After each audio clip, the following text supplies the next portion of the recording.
आज का जो टॉपिक है वो है that is related to thinking. और मैम शुमाइला आमिर आज के इस सेशन को फैसिलिटेट करेंगी हमारे साथ। और thinking is really important thing for everyone else. ठीक है जी, सबके लिए बहुत इम्पोर्टेंट है thinking.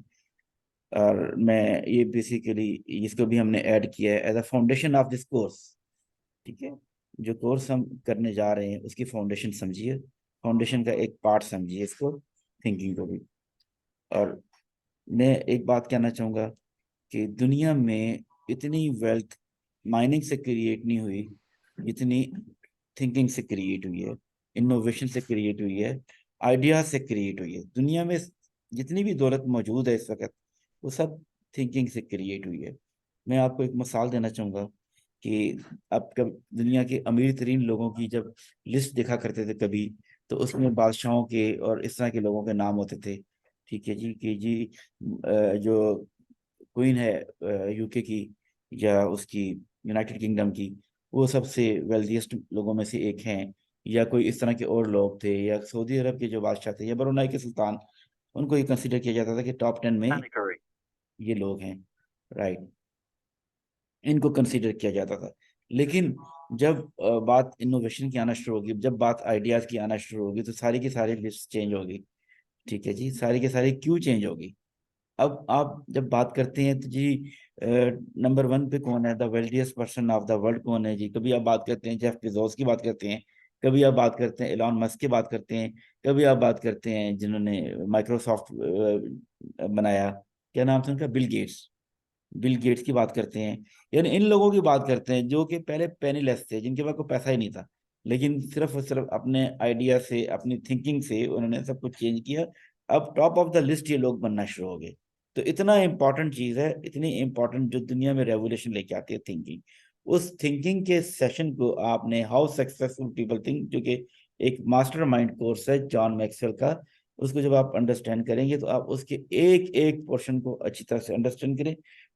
that will be helpful for you in your coming days, in your career, even in your CHRP certification too. Right now, I am handling this forum to Ma'am Shumaila Amir to facilitate you in this session. So, please, ma'am, I'm requesting you to please take the forum and start the session. Thank you very much, Mansoor Sahab, and Assalamu alaikum to everyone. Sir ने जैसे पहले ही already बताया है कि thinking कितनी ज़्यादा important है, and we are going to talk about, rather I would say we are going to think about thinking today, because thinking is something that normally we don't uh, consider too much. हम इसको कुछ बहुत ज़्यादा consider नहीं करते, इतनी importance नहीं देते, specially when it is like when it comes to HR. तो इसको सीखते हुए हम सोचते हैं कि लाइक थिंकिंग का एचआर से क्या रिलेशनशिप है। वेराज जैसे सर ने कहा है कि दुनिया में आज तक जो है वो इतनी डिगिंग माइंड्स में नहीं हुई जितनी के माइंड में हुई है, और एक्चुअली थिंकिंग है जो कि आपके माइंड को डिग आउट करती है, और इसमें से जो जितनी भी वैल्यूएबल चीजें आज तक, द मोस्ट वैल्यूएबल चीजें आज तक निकली हैं, वो आपके माइंड से निकली हैं, माइंड से नहीं। सो this is what we are going to discuss today, and we will see what thinking is. I'm sharing my screen now with all of you, and I hope you all will be able to see it.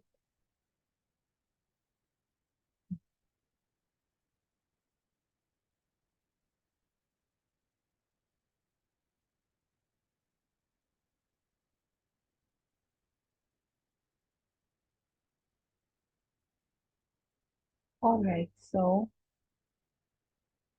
today we are going to talk about how successful people think. And the topic today will, I believe, change your thinking, and it will change your life today. I don't know whether, like, you people have ever thought of thinking as something like a real thing? क्योंकि जब हम thinking की बात करते हैं तो normally ये consider की जाती है बहुत ही एक एब्स्ट्रैक्ट चीज, और हम इसको इतना ज्यादा ऑल्दो इसके बगैर हमारा कुछ भी काम हो नहीं पाता, बट फिर भी कभी हमने सोचा नहीं कि थिंकिंग एक्चुअली है क्या, और थिंकिंग मेरी लाइफ को कैसे चेंज कर सकती है। लेकिन आज हम उन टॉपिक्स पे बात करेंगे, और थिंकिंग की बात करने से पहले, because we are going to talk about how successful people think. So first we'll see what success is. So आप में से कोई बताएगा, आप क्या समझते हैं सक्सेस क्या है?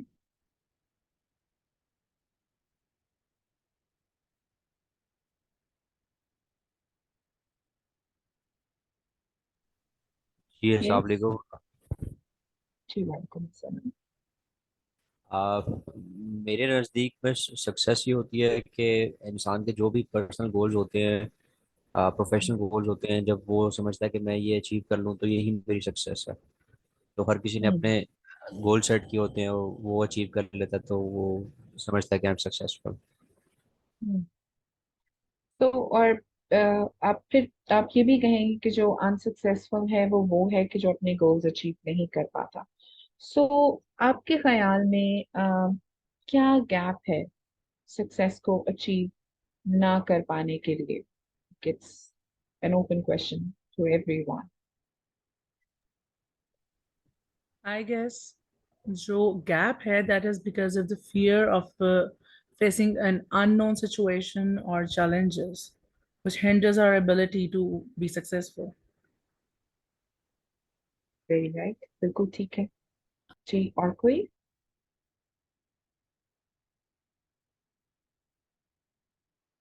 ओके, आपकी बात भी बिल्कुल ठीक है, और एक गैप जो है वो थिंकिंग ही है, because we want to be successful but we don't think that thinking can be an important element in our success.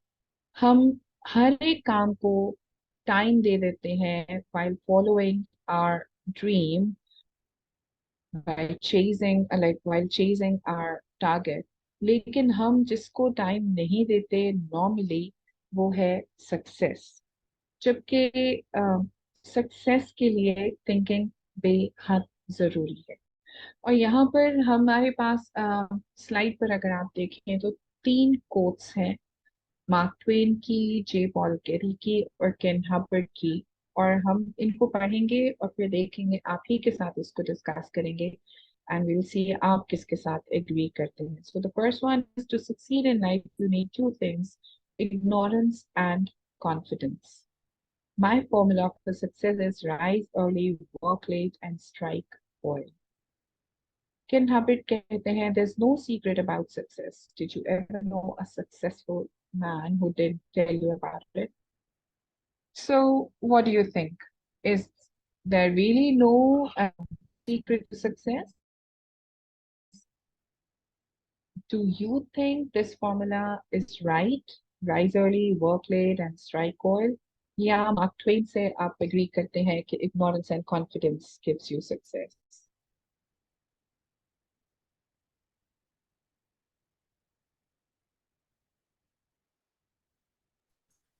I think mark Twain. Mark Twain, okay. So, can you explain it? How? Ignorance and confidence? क्योंकि I think जब आप ignore करते हैं तो आप बहुत सी चीज़ों से आपको रिलीफ मिलता है। आप जो एक्स्ट्रा टेंशन होती हैं वो आपके माइंड पे हर वक्त नहीं होती, तो आप यू कैन परफॉर्म बेटर।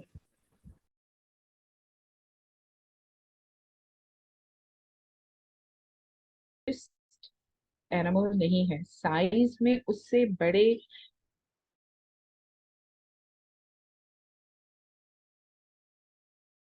ये बताता है कि मैं स्ट्रॉन्गेस्ट हूँ, हालांकि शायद वो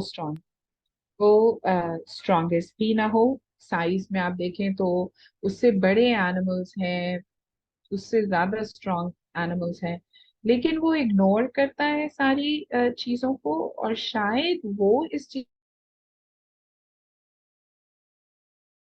एनिमल्स मेरे इर्द गिर्द हैं, लेकिन उसका कॉन्फिडेंस अपने ऊपर जो है वो उसको सक्सेसफुल बनाता है कि इवन एलिफेंट्स जो हैं वो उससे डरते हैं, इवन जिराफ्स जो हैं उससे डरते हैं, लाइक जो भी उससे साइज में बड़े हैं आप देखेंगे कि वो सब लायंस से डरते हैं। सो किसी हद तक आपकी बात ठीक है कि एक अगर आप में कॉन्फिडेंस है, और यहाँ पर मार्क ट्वेन से एग्री करते हुए मैं इसलिए इग्नोरेंस को इसके साथ साथ इंडोर्स करूंगी कि यहाँ पर आई थिंक इग्नोरेंस का मतलब ये है कि when you think you know nothing and you try to get each and every bit of what you are doing, and you're trying to learn it as if you know nothing about that, तो वो ignorance आपकी learning को increase करती चली जाती है, and that learning gives you confidence and leads you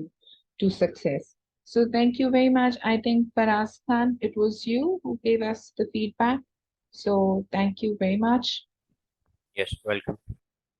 Okay, thank you. So um, as I've already said, that the greatest gap in success is how people think. Okay, now we have two more quotations. We'll discuss these as well. Where success is concerned, people are not measured in inches or pounds or college degrees or family background. They are measured by the size of their thinking. David J Schwartz कहते हैं अपनी book the magic of thinking big में, and then Dale Carnegie जो कि बहुत बड़े motivational speaker और public speaking expert समझे जाते हैं. He says the biggest lesson I've ever learned is the stupendous importance of what we think. If I know what you think, I will know what you are. For your thoughts make you what you are. By changing our thoughts, we can change our lives. So आप में से कोई भी इन दोनों quotations पे comment करना चाहेगा?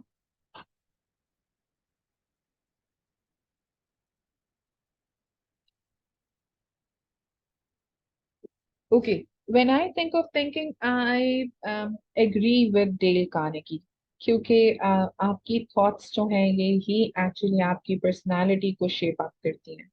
जो आप सोचते हैं वो ही उसी तरह के आप बनते चले जाते हैं. और माइंड पावर्स भी आजकल जो है वो बहुत ज्यादा डिस्कस की जाती हैं, और उन पे बिलीव किया जाता है कि इवन आप अपने थ्रू योर माइंड पावर आप अपने इर्द गिर्द के माहौल को चेंज कर सकते हैं. आप लाइक अपनी अपनी जो आपकी माइंड से जो आपके वाइब्स निकलती हैं वो आपके इर्द गिर्द के लोगों को बदल सकती हैं. और अगर वो आपका एनवायरनमेंट चेंज कर सकती हैं तो सोचें कि वो आपको खुद कितना ज्यादा नहीं चेंज करेंगी. सो हमारी थिंकिंग जो है, हमारी थॉट्स जो है वो हमें सक्सेसफुल बनाने के लिए बहुत ज्यादा इम्पोर्टेंट है. और जैसे ही हम अपनी थिंकिंग को इम्प्रूव करते चले जाते हैं तो हमारी लाइफ भी जो है वो इम्प्रूव होती चली जाती है. Now on the screen we have an acronym of the word think. So here it says before you say it, before you say think, or before you say anything, you need to think, are my words true, helpful, important, necessary, and kind? It means जब thinking की बात होती है, our thinking should be true, it should be helpful, it should be important, it should be necessary, it should be kind. और ये है वो वाली थिंकिंग जो आपको सक्सेस की तरफ लेकर जाएगी. जब भी हम अपने टारगेट को अचीव करने लगे तो हम सोचें हमारी थिंकिंग जो है वो कितनी ज्यादा ट्रूथ पे बेस कर रही है. हमारी थिंकिंग जो है वो या हमारा जो ड्रीम है वो कितना ज्यादा हेल्पफुल होगा दूसरों के लिए, वो कितना इम्पोर्टेंट है मेरे लिए, and how can I make it important for others, and how necessary it is like अगर हम देखें तो शायद इन दो वर्ड्स को कंफ्यूज कर जाते हैं, important and necessary, but you people know how different these two word. So some things are important for us and some things are necessary. So हमें ये देखना है कि जो thinking हम कर रहे हैं क्या वो necessary है. It means there is some unnecessary thinking as well. So अपनी success की pursuit में हमें unnecessary thinking को avoid करना है. And then our thinking should be kind. It should be kind always. हाँ, वो जो काइंडनेस हम दूसरों को शो करेंगे वो एक्चुअली हमारी अपनी पर्सनालिटी को भी इफेक्ट करती चली जाएगी और हमारी अपनी पर्सनालिटी को भी ग्रूम करती चली जाएगी. So how to become a better thinker. Expose yourself to good input. Expose yourself to good thinkers. Choose to think good thoughts. Act on your good thoughts. Allow your emotions to create another good thought. Repeat the process. So better thinker आप कैसे हो सकते हैं?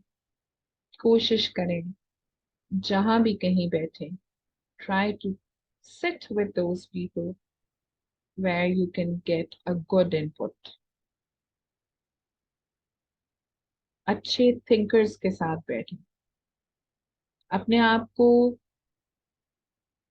expose करें good thoughts के साथ, और फिर जो गुड थॉट्स आप डिफरेंट जगहों से लेते हैं, sometimes it can B from people, sometimes it can B from the books, और लाइक हम कहीं से भी जहां से भी गुड थॉट्स हम लेते हैं, we need to act on those.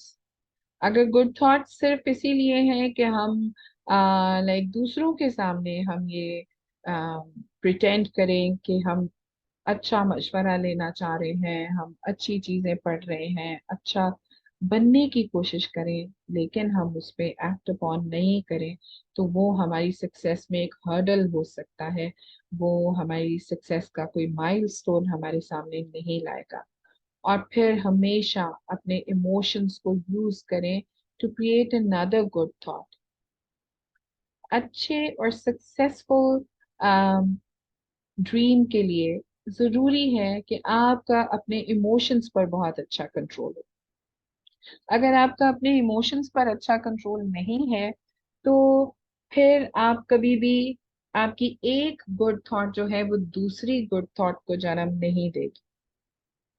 Rather आपके emotions can sometimes drive you to some bad sort of thinking और bad sort of emotions, bad sort of behaviours.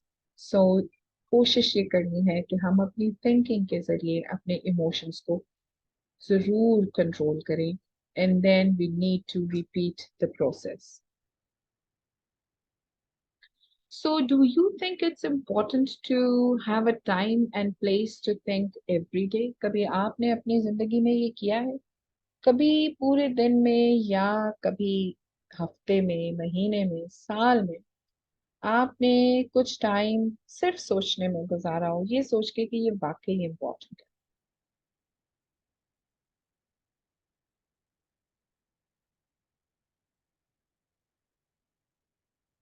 Yes जी, फराज खान, आपने कभी सिर्फ थिंकिंग को टाइम दिया है? नहीं, मिस कभी भी नहीं। Okay. And Shaista Arshad? Not actually कि हम ये कहें कि जी कोई स्पेशल टाइम निकाल के किया हो, but I actually agree with this. It is very important कि हमें कोई स्पेशल होना चाहिए, कोई टाइम निकाल के, कोई जगह ऐसी होनी चाहिए, because that is how we can ponder upon कि हमने किस चीज़ से गुजरे हैं और क्या हम आगे कर सकते हैं. There must be something, there must be some time जिसमें हम थोड़ी सी ब्रेक लें और हम उस पर कुछ बैठ के सोचें rather hmm. than going with the flow. हम्म. जी, बिल्कुल ठीक है. और इसमें मैं ये भी कहूंगी कि एक्चुअली थिंकिंग जो है ना ये बहुत ज्यादा इम्पोर्टेंट है. लाइक थिंकिंग तो इम्पोर्टेंट है ही, but giving, making it important is very important, I must से.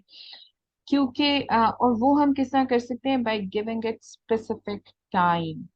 और इसको आपने ये भी सोचना है कि मुझे कोई स्पेशल प्लेस भी होनी चाहिए।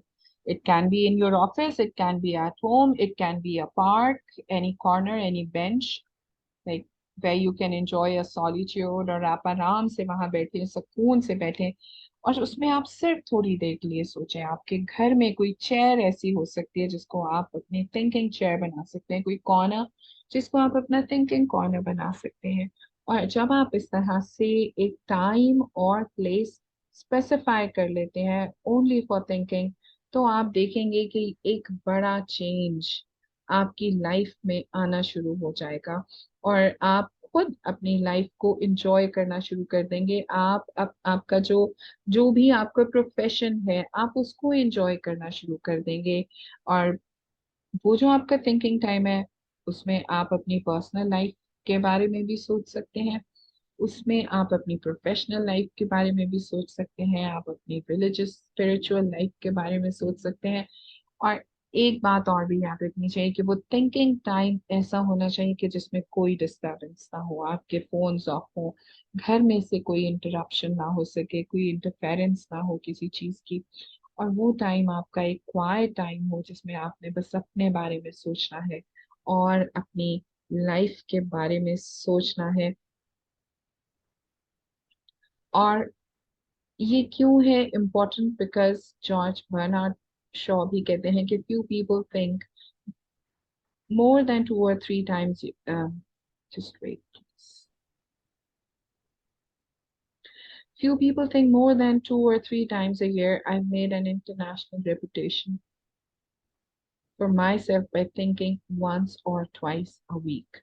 So जॉर्ज बर्नार्ड शॉ कहते हैं कि कुछ लोग जो हैं वो सिर्फ 2 or 3 times a year they give time to thinking, लेकिन वो कहते हैं कि मैंने जितनी भी लाइफ में अपनी सक्सेस पाई है, जो मेरी इंटरनेशनल रेपुटेशन है, वो मैंने वंस और ट्वाइस अ वीक टाइम देकर थिंकिंग को मैंने अचीव की है।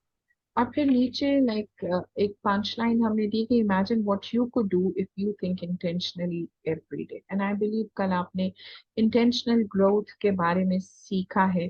सो इंटेंशनल ग्रोथ की जब हम बात करते हैं तो उसमें आपकी इंटेंशनल थिंकिंग जो है ये भी एक बहुत इम्पोर्टेंट रोल प्ले करती है। क्योंकि जब आप हर रोज, it can be 5 minutes, it can be 10 minutes, जो भी थोड़ा छोटा छोटा टाइम आप इन्वेस्ट करते हैं, एक्चुअली थिंकिंग का जो टाइम है, ये भी आपकी इन्वेस्टमेंट है आपकी लाइफ में, आपके प्रोफेशन में।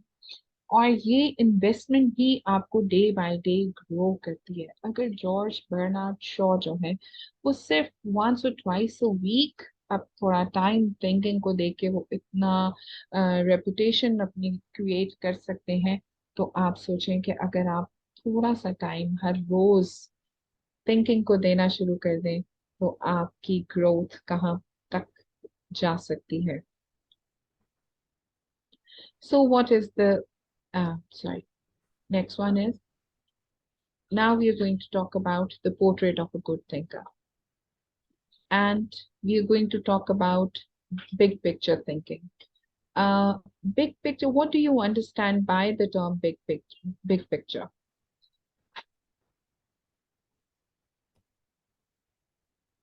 हम बात करते हैं बहुत ज्यादा बिग पिक्चर की, तो बिग पिक्चर क्या है?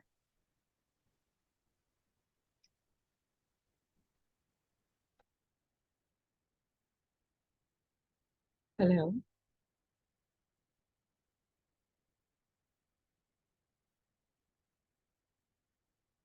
Hello. Ma'am, big picture actually means to think on a big horizon.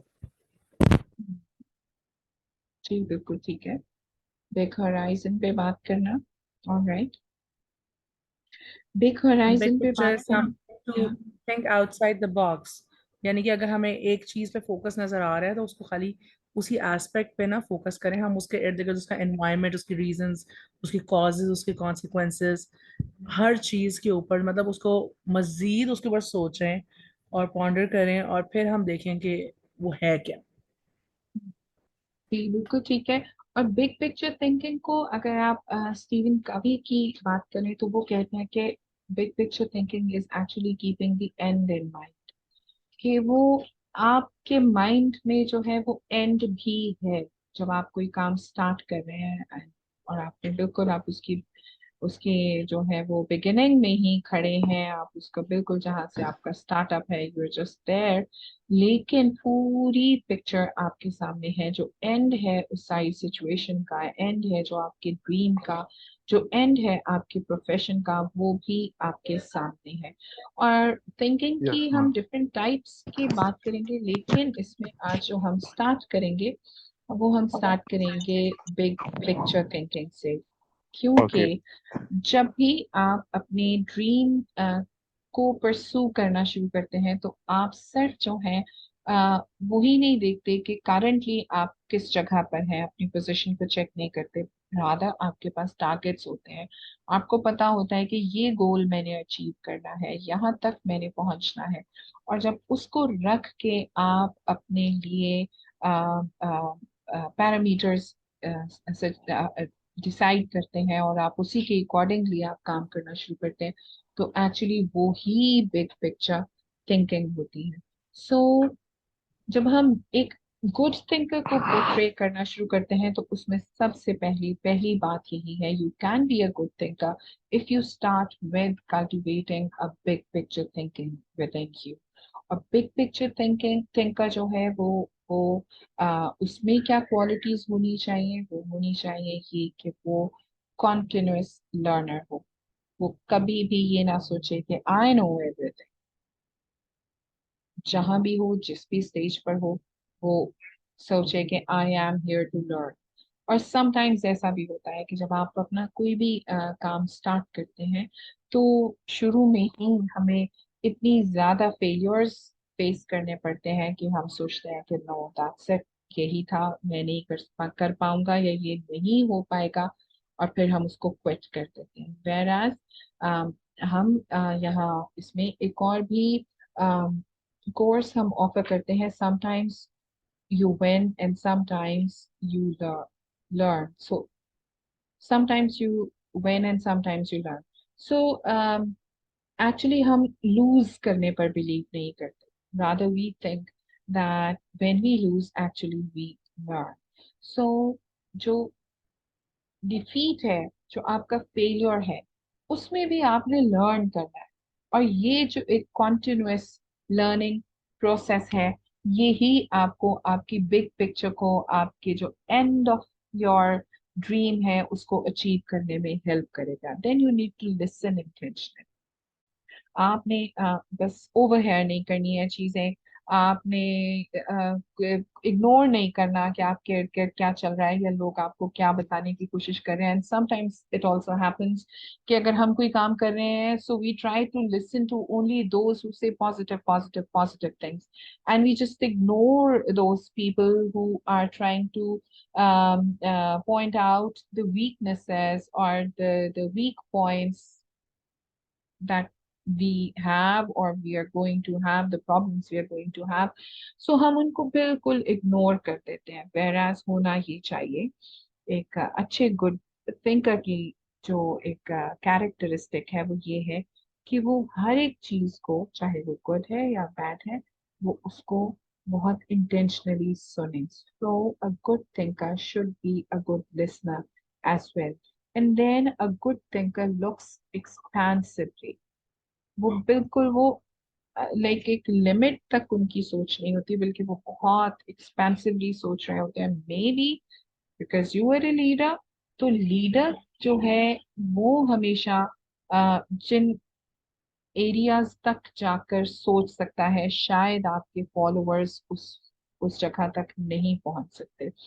सो अपने आप को एक अच्छा थिंकर बनाने के लिए और फिर बिग पिक्चर थिंकिंग को अपने अंदर कल्टीवेट करने के लिए आपको बहुत एक्सपेंसिवली सोचना है और देखना है, और उसमें फिर गुड एंड बैड हर एक एस्पेक्ट आ जाता है। And then you need to live completely whatever you say, you need to live it. आपको कोई ऐसा एक्सपीरियंस रहा है बिग पिक्चर थिंकिंग का कभी? Now it's my question to all of you. आपने कभी सोचा कि हाँ, या अभी पढ़ते हुए इसको आपको माइंड में आ रहा हो कि हाँ, ये तो एक टाइम पे मैंने इस वाली थिंकिंग को फॉलो किया है, और या आपको ये जितने भी इसके पॉइंट्स यहाँ पर लिखे हैं, इनमें से कुछ लग रहा हो कि हाँ, ये तो this is part of my life, this has been part of my thinking, ये मेरी ग्रोथ में इन इन चीजों ने मुझे हेल्प किया है? अगर ऐसा रहा है तो प्लीज शेयर कीजिए।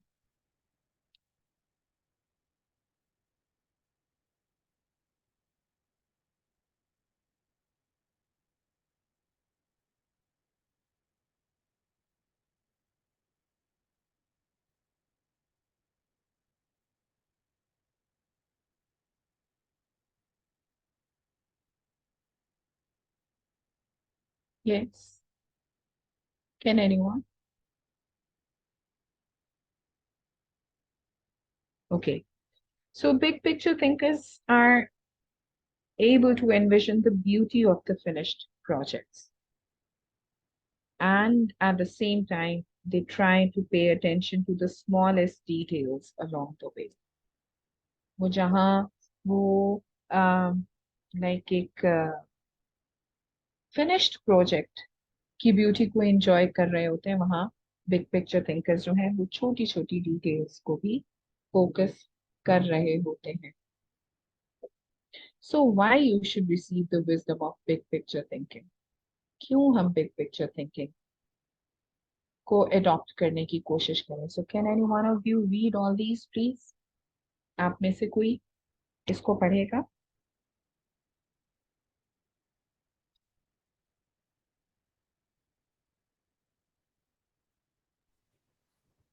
Big picture thinking allows you to lead. Big picture thinking keeps you on target. Big picture thinking allows you to see what others, See. sorry,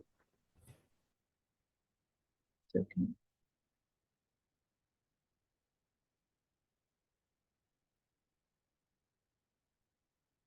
Yes.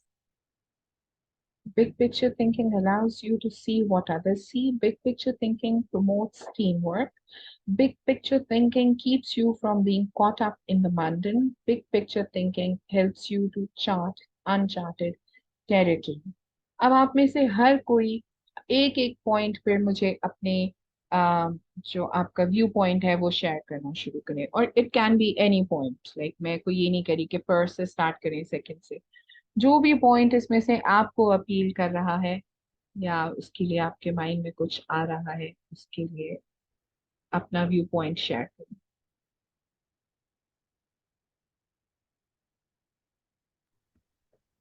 For the sixth point जिसमें हम ये कह रहे हैं big picture thinking helps you to chart uncharted territory, इसमें as I already mentioned कि चीज़ एक हो सकती है कि हम एक पॉइंट के ऊपर फोकस कर रहे हैं, चाहे एक प्रोडक्ट है या किसी भी प्रोजेक्ट के बारे में हम बात करें, लेकिन when using big picture thinking हम उसमें कुछ नई इनोवेशन कर सकते हैं, हम उसके अंदर ऐसी चीज़ें तलाश कर सकते हैं जो कि ऑलरेडी विजिबल नहीं है, हम उसको डिफरेंट पर्सपेक्टिव से देखेंगे और eventually there can be something creative, there can be using your imagination और एनी रिसर्च। हम उसको ये कर सकते हैं कि हम उसके कॉन्सिक्वेंसेस या उसके कॉजेज या उसके हम इफ़ेक्ट्स देखें और इवेंचुअली हम इट कैन हेल्प अस कि हम जो ऑलरेडी चीज़ हमें नज़र नहीं आ रही है या जो हमें उसके एस्पेक्ट्स नज़र नहीं आ रहे हैं तो हम उनको आइडेंटिफाई कर सकते हैं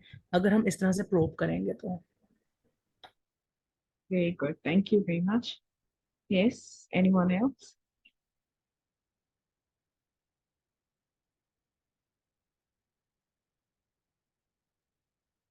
इसी तरह से अगर हम जब सेकंड पॉइंट को देखते हैं तो उसमें आता है कि big picture thinking keeps you on target. तो जब हम छोटी छोटी चीजों को पॉइंट आउट करते हैं या छोटी छोटी चीजों को इतने बिल्कुल सर्च करके देखते हैं, तो उससे ये होता है कि एक कंटिन्यूटी रहती है, एक कंसिस्टेंसी रहती है हमारी एक ही चीज पर। तो हम उसी टारगेट पे रहते हैं कि हमें एक्चुअली करना क्या है। उससे क्या होता है कि फिर आगे जाके हम फर्स्ट पॉइंट पर भी आ जाते हैं कि हम लीड करना स्टार्ट हो जाते हैं चीजों को। जब हमारी एक चीज को लेकर कंसिस्टेंसी रहती है तो हम चीजों को समझना शुरू कर देते हैं, हमें नॉलेज ज्यादा होना शुरू हो जाती है, हम हर चीज को बहुत ज्यादा जो है ना गहराई में जाके देख रहे होते हैं। Very right, thank you. Yes, anyone else? Points तो हमारे पास 6 हैं।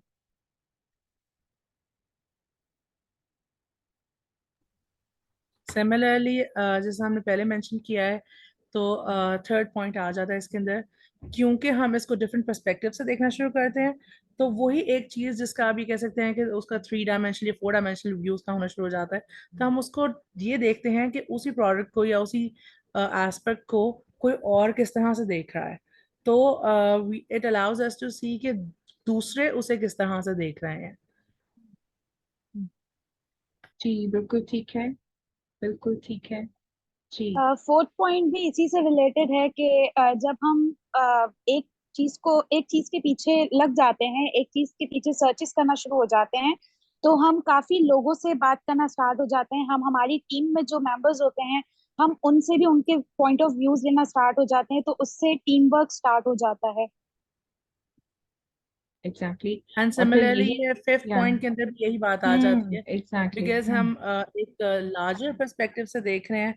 तो हम वो एक टिपिकल किस्म की जो वो एक पर्सपेक्टिव है हमारा या एक सोच जो चल रही होती है, तो उससे हम निकल जाते हैं, हम उसके अंदर वो एस्पेक्ट्स भी ढूंढ लेते हैं जो पहले विजिबल नहीं होते या मे बी हमने सोचे ही नहीं होते हैं। लेकिन विद बिग पिक्चर थिंकिंग तो हम उस स्टेटस को में से या उस माइंड में से निकल जाते हैं और हम उसको एक नए पर्सपेक्टिव से देख लेते हैं। जी बिल्कुल ठीक है। And keep in mind that big picture thinkers always build bridges.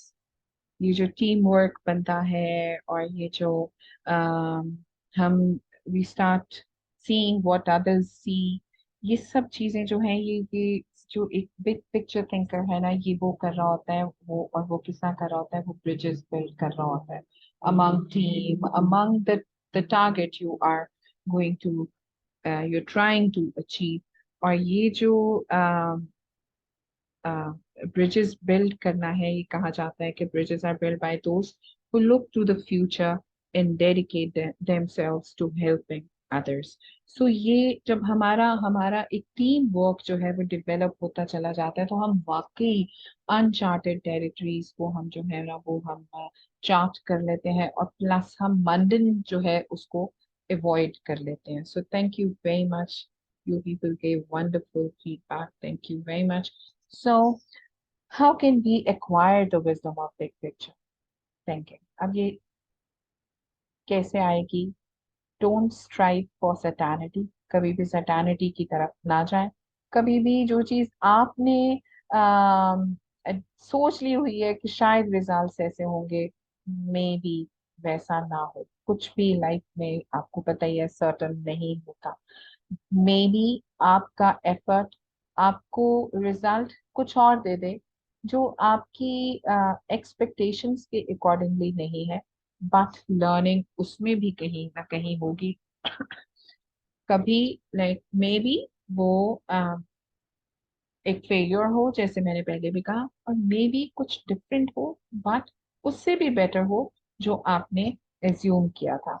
And then learn from every experience, every experience will give you the wisdom of big picture thinking, then gain insight from a variety of people, give yourself permission to expand your world। ये भी एक बड़ा problem है, क्या हम इस पे थोड़ी देर बात कर सकते हैं? Do you think it's necessary to permit to allow ourselves to expand our world? और इसका क्या बेनिफिट होता है हमारी जो ड्रीम की परसूट है उस? जी।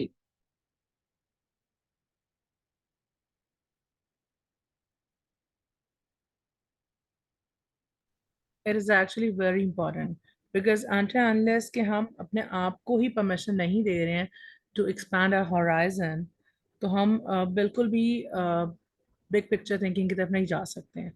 So obviously first of all हमने एक्सेप्ट करना है कि हमने स्टेटस को से निकलना है और हम अपने ही पर्सपेक्टिव को बजाय ये कि हम कहें कि नहीं हमने मैक्सिमम उसको सोच लिया है या हमने उसको मैक्सिमम जान लिया है या ये हमारा एक्सपीरियंस है तो बस दैट इज इट। हमने अलाउ करना है कि हम इसमें कुछ डिफरेंट देख सकते हैं, हमें इसके अंदर नेगेटिविटी नजर आ सकती है, हमें इसमें चैलेंजेस नजर आ सकते हैं। तो हमें अपना होराइजन एक्सपैंड करने के लिए अपने आप को परमिशन देनी है to be always open to changes.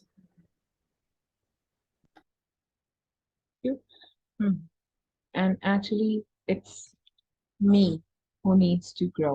और जब हम अपनी बात करते हैं तो फिर हमें अपनी वर्ल्ड को एक्सपैंड भी करना है, क्योंकि लाइक हम हमारे सामने जो ये कोटेशन आती है सैंड्रा डे ओकॉनर की, वो बहुत डिफरेंट वे में आती है, वेयर एज अगर एग्जैक्टली इसको देखें उनके अपने ही वर्ड्स में तो it is, I don't know what the future holds but I know who holds the future, it is you. So हम एक्चुअली हम खुद ही हैं जिनके हाथों में हमारा फ्यूचर है। और ऑब्वियसली जिस बिलीफ को हम सब फॉलो करते हैं उसमें हम कहते हैं कि ये सब कुछ अल्लाह के हाथ में है, खुदा के हाथ में है, and there is no doubt about it, like we totally agree.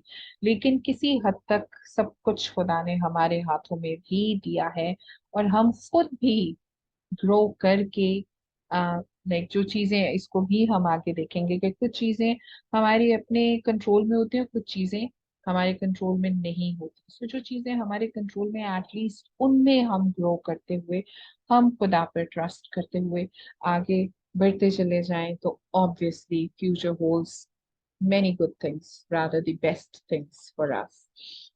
So big picture thinking is to review karte hue allows you to see what others see. It allows you to see what others don't see. Helps you chart uncharted territory. हमने इस पे तो बात की कि it allows you to see what others see, but the good thing is this कि big picture thinking ही आपको allow करती है वो सब कुछ भी देखने के लिए जो दूसरे नहीं देख रहे होते, क्योंकि टीम में कोई ना कोई एक लीडर तो होता है। सो ये लीडर की क्वालिटी है, क्योंकि बिग पिक्चर थिंकिंग ये है ही लीडर की थिंकिंग। हर मेंबर जो है टीम का वो बिग पिक्चर थिंकर नहीं हो सकता। बिग पिक्चर थिंकिंग जो है ये वही कर सकता है जिसका कि वो ड्रीम है, और जिसका ये ड्रीम है सिर्फ वही वो सब कुछ देख सकता है कि जो दूसरे नहीं देख पाते, और ये एक क्वालिटी है कि जो लीडर को डिफाइन करती है। सो ये इसमें बिग पिक्चर थिंकिंग जब आप डेवलप करना शुरू कर देते हैं अपनी लाइफ में तो आप वाकई एक अच्छे लीडर के तौर पर सामने आते हैं। So now we are going to talk about another kind of thinking and that is focused thinking. So focused big picture के लिए तो हमने बात की, बिग पिक्चर थिंकिंग में तो बहुत कुछ है, एक पूरी कंप्लीट पिक्चर है, एक एक्सपेंसिव पिक्चर है, बहुत कुछ है। लेकिन जब हम फोकस बिग पिक्चर थिंकिंग से एकदम फोकस्ड थिंकिंग पे आते हैं तो फिर हम लिमिट्स की बात कर रहे हैं, फिर हम अपनी सोचों को बिल्कुल एकदम से उसको जो है वो लिमिट्स में लेकर आ रहे हैं, बाउंड्रीज उसके गिर्द बना रहे हैं। और अब हम देखेंगे कि ऐसी थिंकिंग का क्या फायदा होता है। Focused thinking can do several things for you. Focused thinking harnesses energy toward a desired goal. Focused thinking gives ideas time to develop. Focused thinking brings clarity to the target. Focused thinking will take you to the next level. So successful thinking की जब हम बात करते हैं तो उसमें ना सिर्फ big picture thinking एक बहुत इंपॉर्टेंट रोल प्ले करती है, बल्कि उसके बाद फोकस थिंकिंग भी अपनी जगह एक बहुत ज्यादा इम्पोर्टेंस रखती है। सो ये जो पॉइंट्स हैं इनमें से अगर आप इनके बारे में कुछ कहना चाहें तो, और what do you think about focus thinking, why is it important?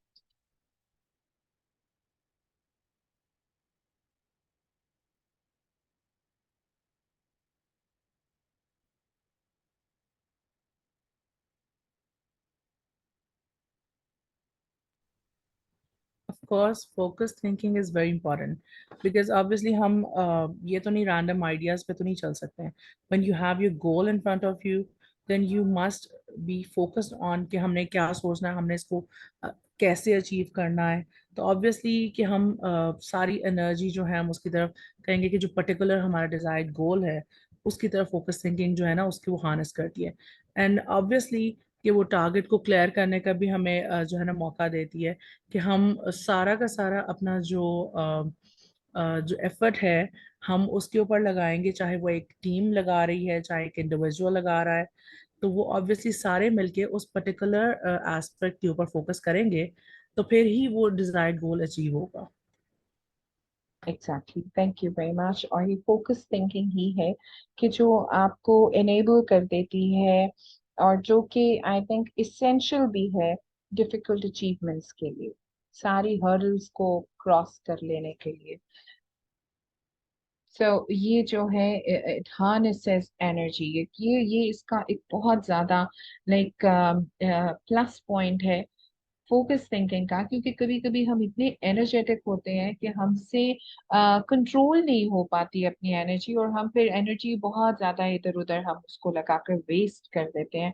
जबकि जो फोकस थिंकिंग है वो हमारी थिंकिंग को हार्नेस कर देती है और इसके साथ साथ हमारी एनर्जी को भी हार्नेस कर देती है, और फिर जो हमारा डिजायर्ड गोल है बस हम उसी की तरफ मूव करते चले जाते हैं। ये साथ ही साथ में प्रूनिंग करती चली जाती है हमारी थिंकिंग की और हमारे एफर्ट्स की, और उस तरह हम जो है वो ज्यादा से ज्यादा ग्रूम होते चले जाते हैं। Then focus thinking gives ideas time to develop. जब आप बैठते हैं, you are just giving focused time to और particular time to some ideas, तो तब एक्चुअली वो आइडियाज जो है डेवलप होते चले जाते हैं। लाइक नॉर्मली जो लोग बहुत ज्यादा बिजी होते हैं उनके लिए जो टाइम का फोकस होता है वो लाइक टाइम को फोकस करना, सॉरी अपने फोकस करने का जो टाइम है वो उनके पास नहीं होता अपने गोल्स को, अपने आइडियाज को। तो लाइक मैंने ये देखा है अक्सर लोगों से बात करते हुए कि वो कहते हैं कि ओके, कभी कभी जब हम शेव कर रहे होते हैं तो वो टाइम होता है कि जिसमें हम सोच रहे होते हैं और एक थिंकिंग प्रोसेस चल रहा होता है। कभी कभी कुछ लोग कहते हैं कि खाना खाते हुए शायद मैं जो है ना वो थिंकिंग का वो कर रहा होता हूँ। एक डिफरेंट एक्सपीरियंसेस। कुछ कुछ लोग कहते हैं ड्राइव करते हुए आई कीप ऑन थिंकिंग, और मैं बड़ा फोकस्ड रहता हूँ अपने आइडियाज को डेवलप करने के। और एक हिस्ट्री में भी हमारे पास एक बड़ी अच्छी एग्जाम्पल है जो एक बहुत बड़े साइंटिस्ट थे, आर्शिमिडिस जिनको हम कहते हैं। अगर आपको याद हो तो वो यूरेका वाली जो स्टोरी थी कि वो किंग ने कैसा अजीब क्वेश्चन रख दिया था उनके सामने, एंड वो while he was in a bathing tub, he was like taking a shower, तो वो उसमें उनको एकदम से आइडिया आ गया, उनको एकदम से पता चल गया कि ये लाइक उसका सोल्यूशन क्या है जो क्वेश्चन उनके सामने रखा। सो वो क्या है, वो एक्चुअली वो उन्होंने हार्नेस किया अपनी एनर्जी को। वो टाइम होता है कि जिसमें आपके पास इधर उधर का और कुछ भी करने के लिए नहीं होता, कोई इंटरप्शन नहीं होती, और बस आप जो है फोकस्ड है अपनी थिंकिंग पे, और फिर आप अपने डिजायर्ड गोल के लिए और आपकी जो के लिए जो आपके पास आइडियाज आ रहे होते हैं, आप उनको उनकी डिटेल्स आपको मिलना शुरू होती हैं। एक एक छोटा छोटा स्टेप उसके लिए आपके माइंड में आना शुरू हो जाता है। जो चीजें अच्छी हैं वो भी आपके सामने आ जाती हैं, जो डिस्ट्रैक्टिंग हो सकती हैं वो भी आपके सामने आ जाती हैं, और आपका टारगेट जो है वो क्लियर होता चला जाता है। Then it takes you to the next level. So let's okay, so where you should focus for success. क्या फोकस करना चाहिए, किन चीजों पे फोकस करना चाहिए? We should focus on developing our strength, focus on things we can control, and focus on developing your team. ये तीन चीजें हैं। Like there can be many other things, लेकिन just to start with, you need to focus on these three things. सबसे पहले हमने किस पे फोकस करना है? We need to focus on our own strengths. हमारी अपनी स्ट्रेंथ क्या है? जिस ड्रीम को हम परस्यू करने जा रहे हैं, क्या वो हमारा अपना ही ड्रीम है? और उस ड्रीम के लिए हमारे अंदर टैलेंट है, एबिलिटी है, स्किल है या नहीं?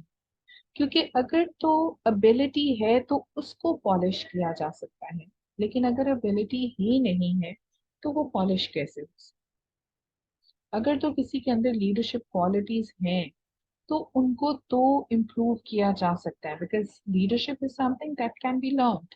वो जो था ना कि लीडर्स आर बॉर्न, वो वाला कॉन्सेप्ट तो बहुत अरसे से जो है वो लाइक वो बिल्कुल उसको जीरो कर दिया गया है।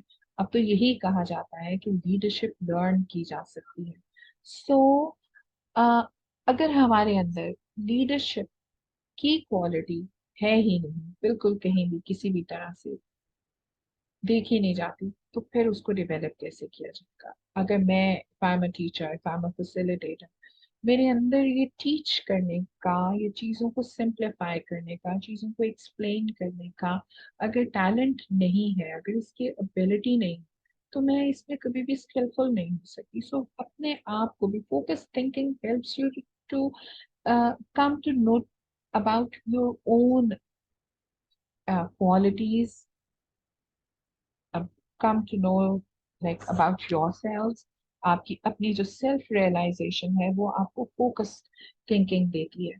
और फिर जैसे मैंने पहले भी बात की कि there are certain things that you can control and there are some things that you can't control. So focus thinking जो है वो हमें वो चीजें भी हमारे सामने लाती हैं जो हमारे कंट्रोल में है, और फिर हम उन पे काम करना शुरू कर देते हैं।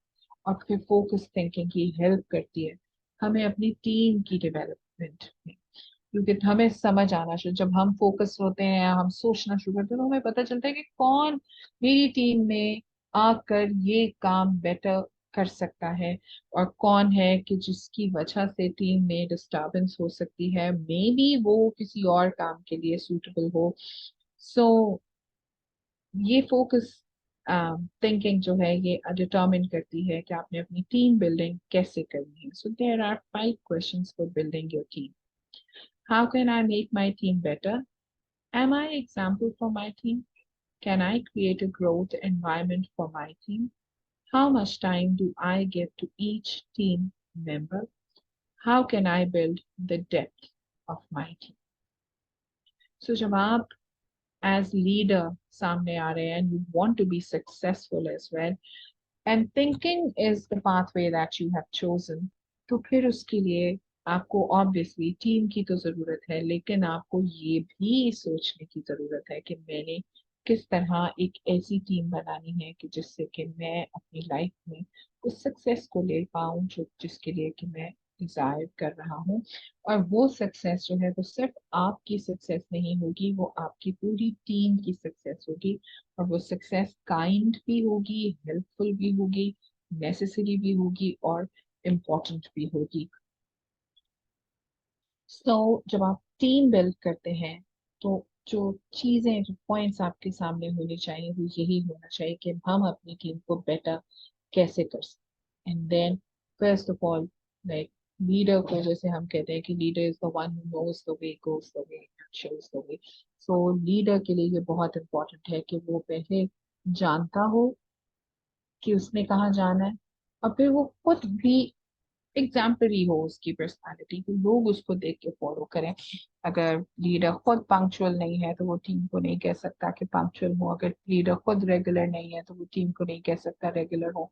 अगर लीडर खुद डिटर्मिन्ड नहीं है अपने टारगेट को अचीव करने के लिए तो टीम की डिटर्मिनेशन को भी वो बिल्डअप नहीं कर सकता। सो लीडिंग टीम बिल्डिंग के लिए ये बहुत जरूरी है कि आपकी अपनी लाइफ एग्जाम्पलरी हो, और फिर आप ग्रोथ एनवायरनमेंट क्रिएट करें, आप अपॉर्चुनिटीज दें अपनी टीम को ग्रो करने के लिए, और फिर अपनी टीम के साथ इंडिविजुअली भी टाइम स्पेंड करें। लाइक जैसे हम जब टिल्टी की बात करते हैं, जहाँ से जो प्लेटफॉर्म जिससे कि आप ये कोर्स कर रहे हैं एचआर का, तो हम यहाँ पर हम देखते हैं कि जो हमारे सीईओ हैं या जो हमारे एचआर हेड हैं, जो हमारे मैनेजर हैं, वो जहाँ हम कलेक्टिव मीटिंग्स करते हैं, सब मिलकर अपने ऑफिस के स्टाफ की मीटिंग करते हैं, वहाँ वो individually one on one meetings भी हर एक मेंबर के साथ करते हैं, और उससे उनके जो वो प्रॉब्लम्स फेस कर रहे हैं वो भी पूछते हैं, और जो जहाँ जिन जिन एरियाज में they feel good, they feel happy, whether they are growing और नॉट, और कहाँ वो सोचते हैं कि उनको ग्रोथ की जरूरत है, उसके लिए टिल्टी उनको कहाँ कहाँ हेल्प आउट कर सकते हैं। लाइक ये वो चीजें हैं कि जहाँ पर जो हमारे ऑफिस में मैं देखती हूँ कि होती हैं, और इस तरह से हमारी टीम जो है वो डे बाय डे स्ट्रॉन्गर होती चली जाती है, और इसी तरह से हमारी टीम में डेप्थ बिल्ड होती चली जा रही है। सो मैं आपको एज HR हेड्स और HR लीडर्स ये सजेस्ट करूंगी कि आप भी अपनी टीम को इसी तरह से बनाएं। And now we are going to talk about the recognition of the importance of realistic thinking, क्योंकि अभी तक हमने जो बातें की हैं, हमने बिग पिक्चर थिंकिंग की बात की है, फोकस थिंकिंग की बात की है। कभी कभी हम फोकस्ड भी उन चीजों के लिए होते हैं जो अनरियलिस्टिक होती हैं, और जो बिग पिक्चर थिंकिंग है उसमें तो बहुत कुछ ऐसा होता है जो अनरियलिस्टिक होता है। लेकिन बिग पिक्चर थिंकिंग में रियलिस्टिक अनरियलिस्टिक दोनों चीजें आती हैं, लेकिन फोकस थिंकिंग हमें हेल्प करती है ये जानने के लिए कि इसमें रियलिस्टिक चीजें क्या हैं। So now we are going to talk about it. So realistic thinking is the process by which you take your dream from wish to will. यही आई थिंक सबसे खूबसूरत डेफिनेशन रियलिस्टिक थिंकिंग की हो सकती है। Big picture thinking is all about wish, but realistic thinking is about will. आप Dzire तो कर सकते हैं, लेकिन वो सब कुछ होगा तब तक नहीं जब तक कि आप रियलिस्टिकली उन चीजों को अंडरस्टैंड नहीं करते जो आप फेस करने जा रहे होते हैं। We make realistic thinking the foundation of our business because we derive certainty and security from it. So realistic thinking हमें किस तरह से हेल्प करती है? ये हमें हमारी चीजों को certainty की तरफ लेकर जाती है, bring security, हमें secure करती चली जाती है। और जितना ज्यादा हमारी थिंकिंग बेस्ड होती है रियलिटीज पे, उतना ही हमारी थिंकिंग पॉलिश्ड होती है, उतनी ही हमारी पर्सनालिटी पॉलिश्ड होती है। हम assumptions पे अपनी लाइफ को बेस नहीं करते, बल्कि जो फैक्ट्स हैं उन्हीं पर बेस करते हुए हम ग्रो करते चले जाते हैं। So how can you build a solid foundation to think on facts with certainty? Ji, it's a question to all of you.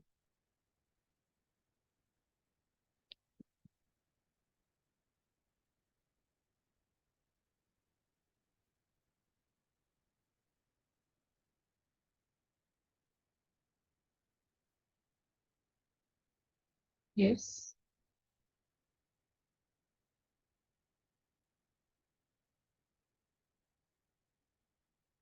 Can anyone share something?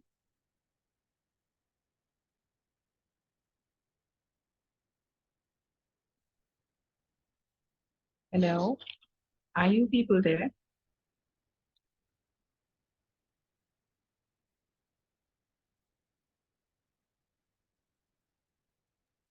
Yes, you are audible to all of us. Okay. Yeah. All right. So can anybody answer this question? How can you build a solid foundation to think on facts with certainty? चले हम next slide पर चलते हैं। How to recognize? जी, कोई board on the class. Sorry. Yeah, Steve, do you want to say something about this slide? Steve, are you there?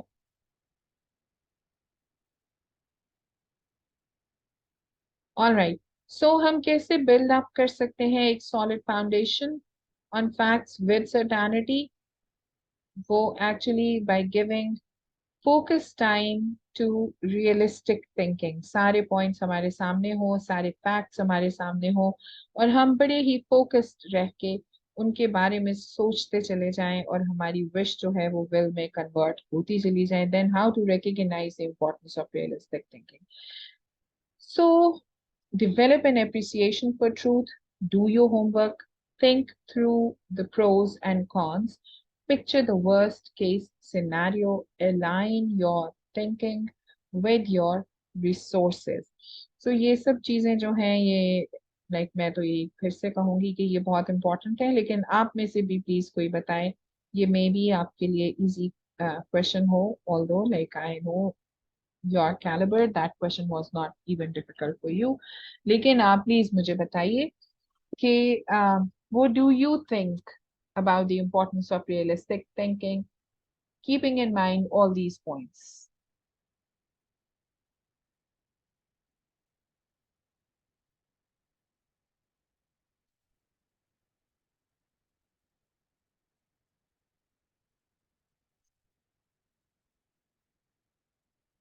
Mansoor साहब, कोई students हैं अभी हमारे साथ?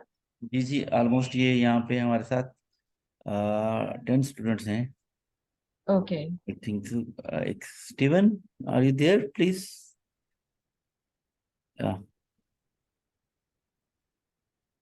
Yes Steven. I think he just trying.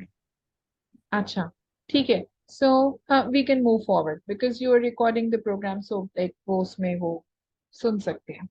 सो हम किस तरह से recognize करेंगे the importance of realistic thinking, develop an appreciation for truth, हमेशा truth को appreciate करें, कभी ये ना सोचें, झूठ के पीछे ना भागें और wishful thinking से बाहर आ जाए, क्योंकि रियलिस्टिक थिंकिंग जो है वो हमें विशफुल थिंकिंग से रोकती है। It's the opposite of wishful thinking.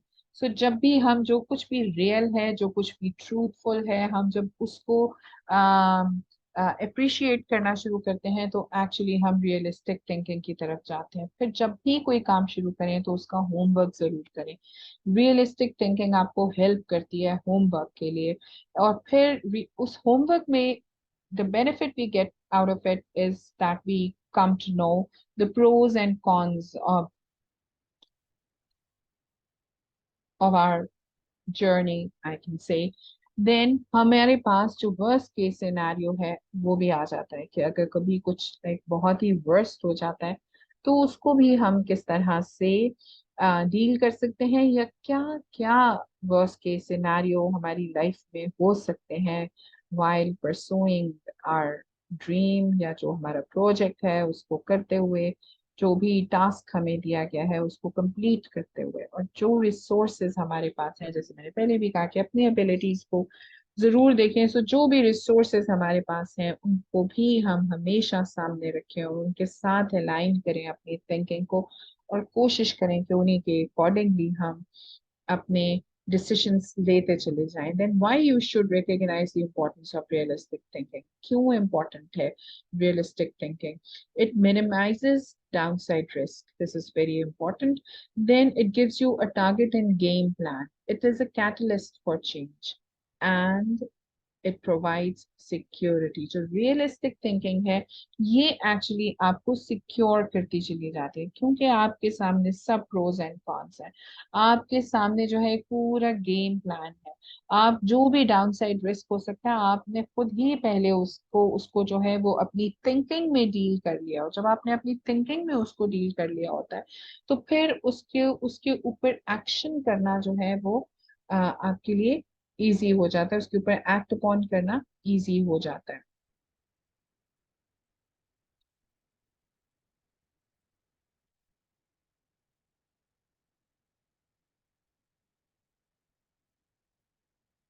Okay, the benefits of realistic thinking. Realistic thinking minimizes downside risk, provides emotional security, and it gives you credibility. अब आप क्योंकि आपने हर तरह की रियलिटीज को सामने रखा है, फैक्ट्स को सामने रखा है, और इस सारे जो आपने जो हार्ड वर्क किया है अपनी थिंकिंग पे, जो टाइम दिया है, स्पेसिफिक टाइम अपनी थिंकिंग को, इसने आपकी क्रेडिबिलिटी में इजाफा कर दिया है, क्योंकि the people who are working with you they have realized कि हाँ जी इनको वाकई में पता है कि क्या हो सकता है क्या नहीं हो सकता, कुछ भी इनके सामने एक्सीडेंटली नहीं हो गया। सो वो आप पे रिलाई करना शुरू हो जाते हैं। आप बहुत सी चीजों के लिए उनको ये लाइक वो ट्रस्ट करना शुरू हो जाता है, वो ट्रस्ट बिल्ड हो जाता है आपके ऊपर उनका, और आप जो है वो they really look up to you as their leader. So realistic thinking की रिक्वायरमेंट्स क्या हैं?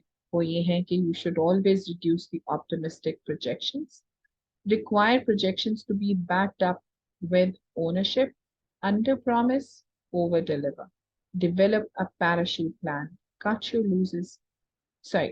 losses quickly and communicate confidently. और ये सारी चीजें आप obviously understand करते हैं, लेकिन इसमें मैं फिर ये कहूंगी कि जो continuous communication है ये बहुत ज्यादा important होती है अगर आप रियलिस्टिक रहना चाहते हैं और अपनी थिंकिंग को भी रियल रखना चाहते हैं, रियलिस्टिक रखना चाहते हैं. Then we come to strategic thinking. Strategic thinking आपको मालूम ही है कि ये कितनी इम्पोर्टेंट है. So how can you implement plans that give you direction for today and increase your potential for tomorrow? It is taking control of tomorrow by thinking about it today. When you talk about strategic thinking, actually, you are trying to think about your future in your present. और आपका present जो है, क्योंकि यही determine करता है आपके future को, इसलिए प्रेजेंट में सोच लेना, स्ट्रैटेजीज डेवलप कर लेना फ्यूचर के लिए, ये बहुत ज्यादा बेनिफिट रहता है.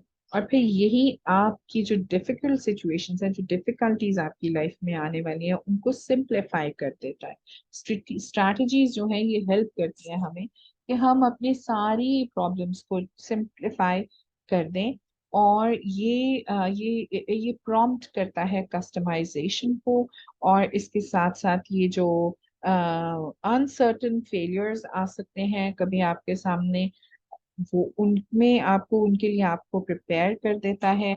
और हमेशा जो है ये आप लोग जो है वो जब आपको इस तरह से प्रिपेयर्ड देखते हैं और आपकी स्ट्रैटेजीज को इस तरह से डिजाइन हुए हुए देखते हैं, तो फिर वो ऑब्वियसली आपके इन्फ्लुएंस को अपने अंदर लेते चले जाते हैं और आपसे इन्फ्लुएंस्ड होते हैं, आपसे इम्प्रेस्ड होते हैं और they like working with you. So strategic thinking places mental thought on the front end to avoid trouble on the back end. So this is something I really like about strategic thinking. इसीलिए मैंने इसी को पढ़ा है. और क्योंकि आप लोग अब कोई रिप्लाई नहीं कर रहे, रिस्पॉन्स नहीं दे रहे, इसलिए मैं इस वाले पॉइंट को डिस्कस करना चाहती थी. But since you people are not there, I think so हम इसको भी आगे चलेंगे. Strategic thinking is thinking Excuse me. consistently. Yeah, We thank are here. you. Actually, the thing Oh, is, thank you very much. I'm so happy to have you. Yeah. I am the one actually. I am taking classes from on site. I'm available, and I'm actually Oh, listening and you're finding there at out. till tea. Yeah, actually. So that's why. Wow. Yeah. Thank you very much. Thank you. Yeah, you can. Yeah. You can discuss it. I'm here. Yes. So would you like to speak on this point? Place mental thought, like strategic thinking places mental thought on the front end to avoid trouble on the back end. What do you think about strategies or strategic thinking?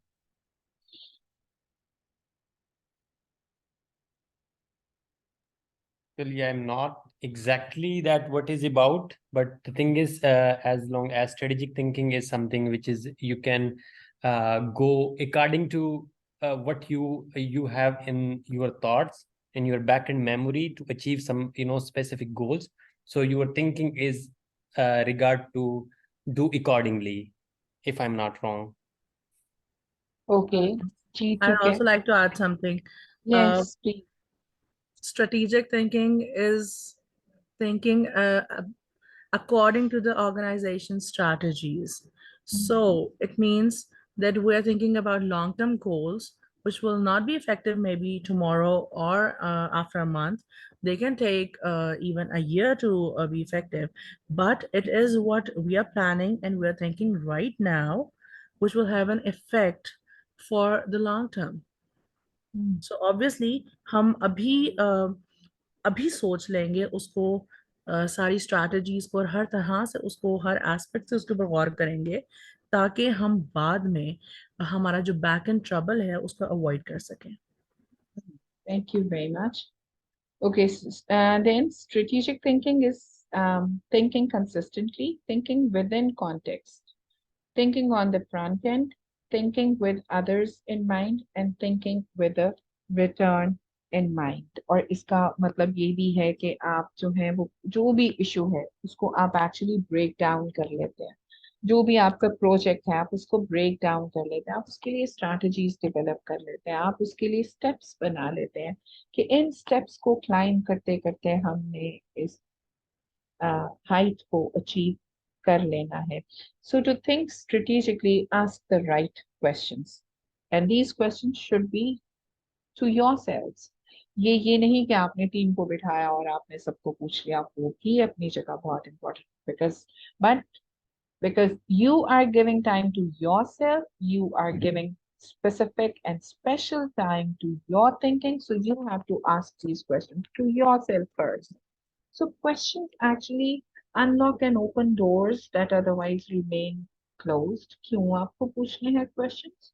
क्योंकि ये help करते हैं doors open करने के लिए जो कि otherwise closed रहते हैं, और questions set us and others up for success. Questions जो हैं ये actually बहुत ज़्यादा important है. और वैसे भी जब मैं स्टूडेंट थी तो मुझे याद है हमारी टीचर ने कहा कि आपने जब भी किसी भी टॉपिक पे लिखना है तो उस टॉपिक के लिए जो भी क्वेश्चंस आपके माइंड में आते हैं ना, बस वो सिर्फ क्वेश्चंस लिखें. और जब आप ढेर सारे क्वेश्चंस बना लेंगे, अबाउट 20, 30, 40, 50 जितने भी आपके माइंड में आए, फिर उनके आंसर्स लिखना शुरू करें, तो एक आपका पूरा आर्टिकल या आपका जो पैराग्राफ है या आपका ऐसे जो है वो एक कंप्लीट हो जाता है. सो ये क्वेश्चंस मैं समझती हूँ कि ये बहुत ज्यादा इम्पोर्टेंट है, क्योंकि हर क्वेश्चन जो है वो दूसरे क्वेश्चन से रिलेट होता चला जाता है, हर प्रॉब्लम दूसरी प्रॉब्लम से रिलेट होती चली जाती है, और जब आप उनको आंसर करना शुरू होते हैं तो एक्चुअली वो आंसर्स जो है वो आपकी स्ट्रैटेजीज होती है. सो अब जो आंसर्स आपने लिख लिए, जो स्ट्रैटेजीज आपने डेवलप कर ली है, वो ऑब्वियसली उन्होंने आपके माइंड में आपकी बिग पिक्चर को और ज्यादा क्लियर कर दिया है, और इसके साथ साथ दूसरों को भी आपने एक पूरा लाइन ऑफ एक्शन दे दिया है. So questions are a result of curiosity. Strategic questions causes us to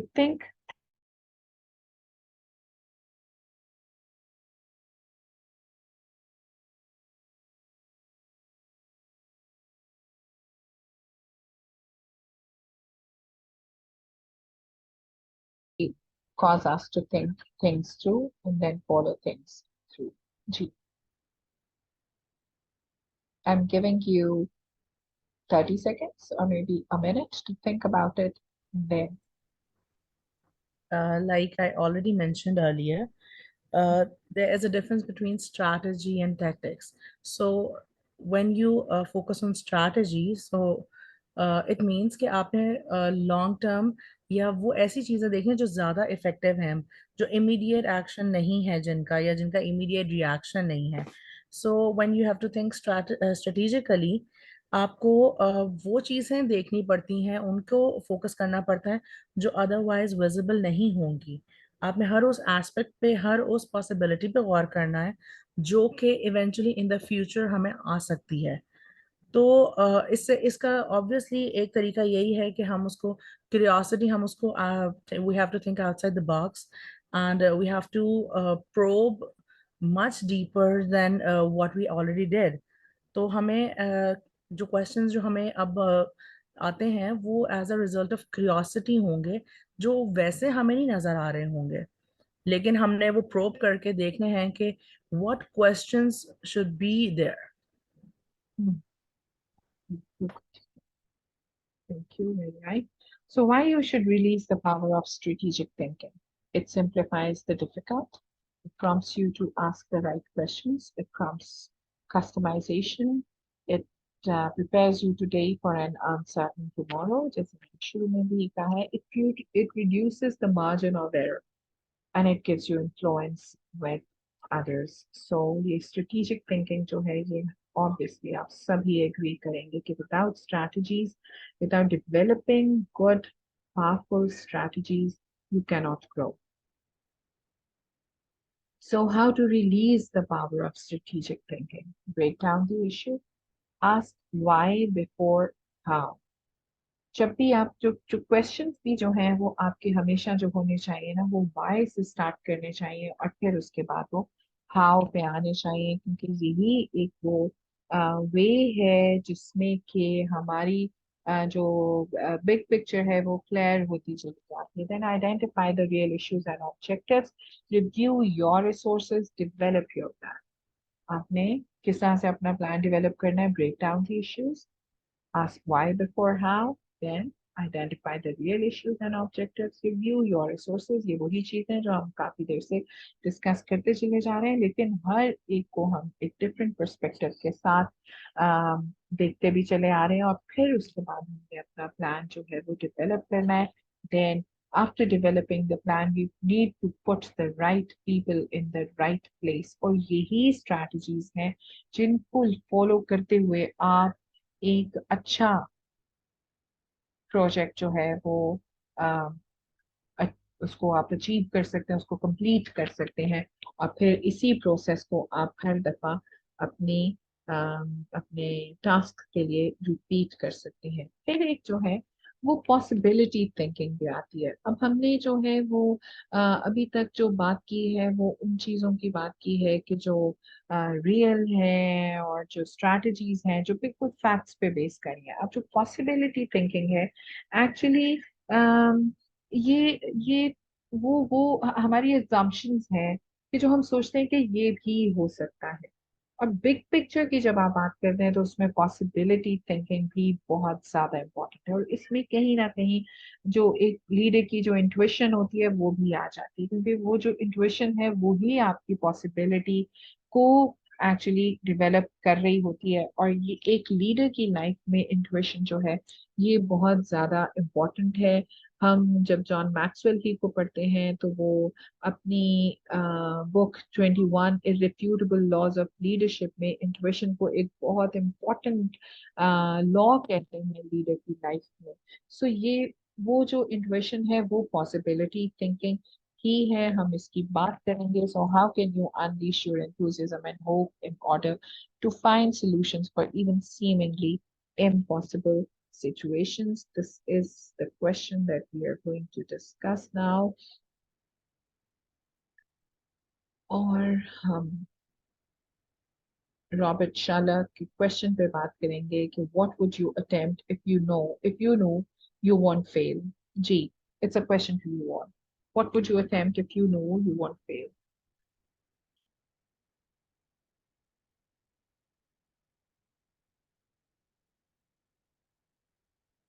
जी, अगर आपको पता चल जाए कि आप फेल नहीं होंगे तो आप क्या अटेम्प्ट करें, क्या करना चाहेंगे?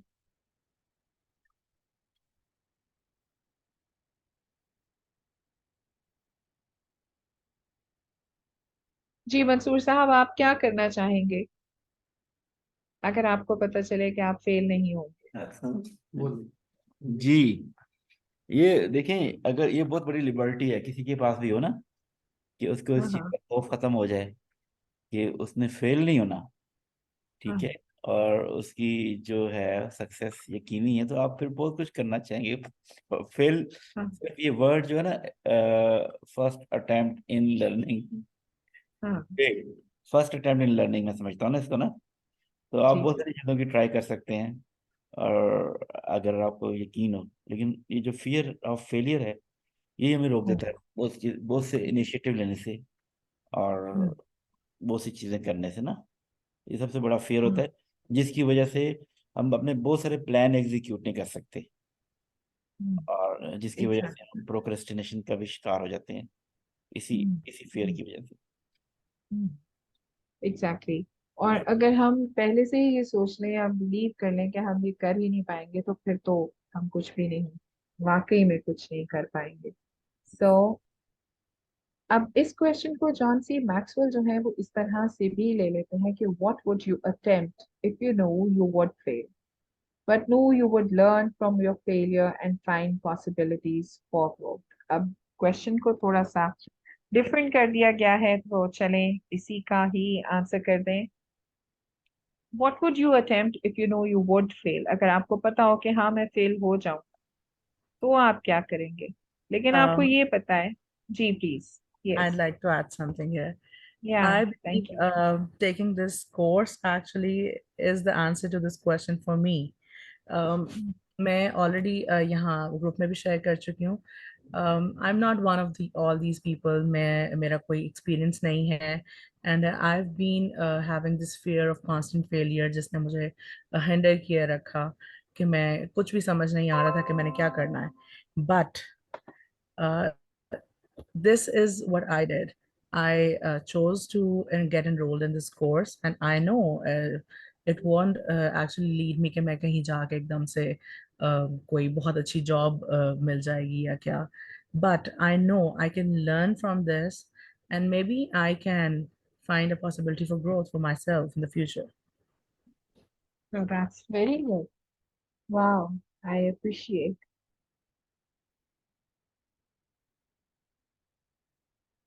Okay, so possibility thinking begins with developing a positive life stance, which I think Shaista has done.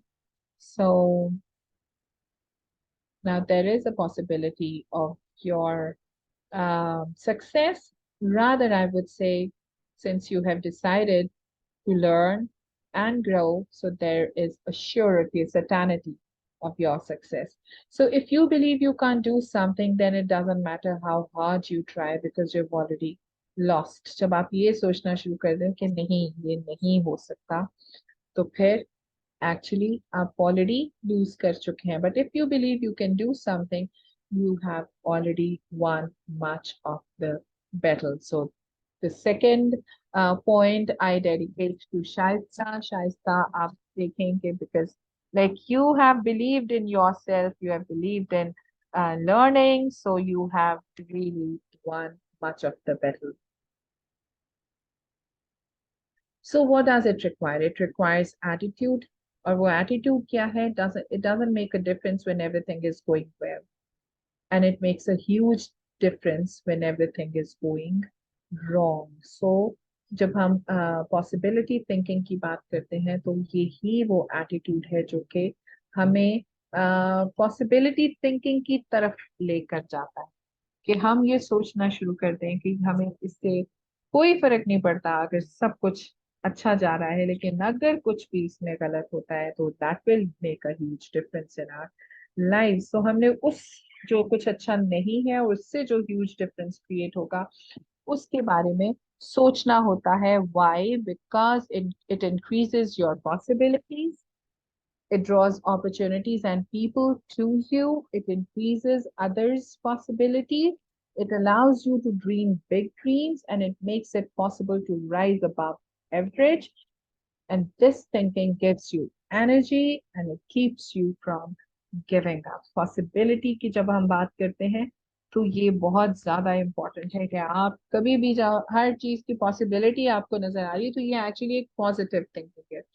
Like आपको अपने फेलियर्स में भी जब कोई पॉसिबिलिटी नजर आ रही है और आप गिव अप नहीं करे तो ये पॉजिटिव थिंकिंग है. और जब भी थिंकिंग आपकी पॉजिटिव होगी तो वो हमेशा आपको सक्सेसफुल ही बनाएगी, क्योंकि जो पॉजिटिव थिंकिंग है ये भी खुदा की तरफ से I believe it's a blessing from God जो आपको बहुत ज्यादा हेल्प करती है अपनी लाइफ में ग्रो करने के लिए. So how to feel the energy of possibility thinking? Stop focusing on the इम्पॉसिबिलिटीज.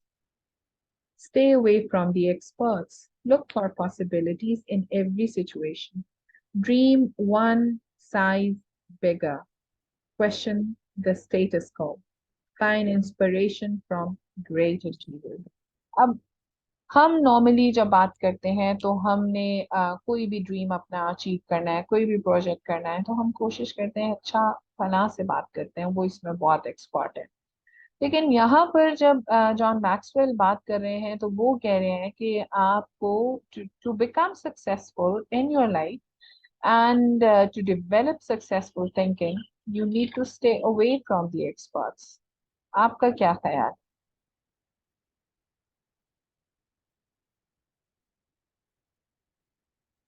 Yes, it's very important कि आप कुछ भी करना चाह रहे हो तो आप एक्सपर्ट से थोड़ा साइड पे हो जाए, चुप करके कुछ करें जो करना है आपने ना।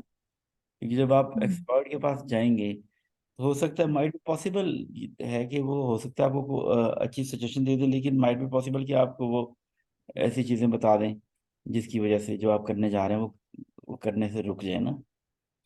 ऐसा होता है बहुत दफा कि आप एक्सपर्ट्स या जो बहुत ज़्यादा एक्सपीरियंस लोग होते हैं उनकी कंसल्टेशन में जाते हैं ना, तो जो आपका एक नेचुरल इनिशिएटिव टेकिंग वाला एलिमेंट होता है वो कहीं पीछे हट जाता है, फियर आपके पास आना शुरू हो जाता है। छोटे बच्चों को देखते हैं ना, जैसे जैसे उनका ब्रॉटअप होता जाता है वैसे वैसे उनकी जो नेचुरल टेंडेंसी है चीज़ों को करने की वो कम होती जाती है, उनके अंदर फेयर आते जाते हैं, उनके अंदर ये चीज़ आना शुरू हो जाती है कि जी अब लोग क्या कहेंगे, अब तो हमारी पर्सनैलिटी बनना जब होती जा रही है, हमारी पोजीशन हो गई है, अब तो अच्छा नहीं लगेगा। लेकिन जब वो बिल्कुल होते हैं स्पॉन्टेनियसली कई चीज़ें वो कर देते हैं और बड़ी, यानी कि हमें अच्छी भी लग रही होती है ना, फिर बाद में वो सोसाइटी के प्रेशर या और भी जितने प्रेशर्स हैं वो उनके ऊपर आ जाते हैं। तो इसी तरह जब आप एक्सपर्ट के पास जाएंगे तो फिर आपके ऊपर भी एक तरह का प्रेशर आ जाएगा ना, और फिर आपने जब किसी से ओपिनियन ले ली तो फिर उसकी ओपिनियन को वेटेज भी देनी पड़ेगी आपको ना। हो सकता है कर्टसी में देना, हमारा जो मशरकी सोसाइटी है ना जिसमें हम रहते हैं ना, यहाँ पे हम रिस्पेक्ट को बहुत ज़्यादा कंसिडर करते हैं, और रिस्पेक्ट बेसिकली एक तरह का वो है, आपको डाउनवर्ड लेके जाने वाली चीज भी है। मैं आपको बताऊंगा, डेविड डिलॉफ्टर का एक सेशन था यहाँ पे हमारे यहाँ स्ट्रेस मैनेजमेंट के ऊपर, बहुत पुरानी बात है ना। तो वहाँ जी पे शायद एक ट्रेनर आए थे जिनका नाम था गालिबन कामरान जिशान, हमारे पास ही आए थे। तो अब उनको जो लेके आने वाले थे ना, वो जो लेके आने वाले थे वो हमेशा उनसे ऐसे उनके सामने कोई आगे कोई आर्गुमेंट नहीं करते थे, कोई लॉजिक नहीं लेके आते थे, कोई बात नहीं करते थे ना, जिस तरह बात किए जा रहे थे कंटिन्यूसली ना। तो फिर डेविड लॉफ्टर ने इस बात को पॉइंट आउट किया कि ये जो रिस्पेक्ट कर रहे हैं ना, जो कोई अपनी लॉजिक नहीं देते, अपनी रीजन कोई नहीं देते, अपनी रीजनिंग नहीं करते, अपनी कोई डिस्कशन नहीं करते, अपना पॉइंट ऑफ व्यू नहीं करते उनके सामने शेयर, तो आर्गुमेंट नहीं लेके, तो इसका मतलब है कि ये इनके ऊपर एक तरह का कैप लगा हुआ है। तो एक्सपर्ट के पास भी जाएंगे तो ऐसी कैपिंग का खदशा आपको फेस करना पड़ेगा जी। और सबसे बड़ी बात कि अगर फॉर एग्जांपल एक्सपर्ट आपको एक ओपिनियन देता है तो आप अपने माइंड से जो सोचने की हैसियत है वो खत्म हो जाती है, बिकॉज आपका ये कंफर्म बिलीव होता है कि जो एक्सपर्ट ने बताया है वही ठीक है, राइट। सो आपका अपने माइंड की जो थिंकिंग कैपेबिलिटीज होती हैं वो कम हो जाती हैं। So this is the only reason I think stay away from the expert. आपको खुद पहले सोचना चाहिए, किसी भी लाइक फॉर एग्जांपल प्रॉब्लम है तो उसकी सोल्यूशन आपको खुद सोचनी चाहिए।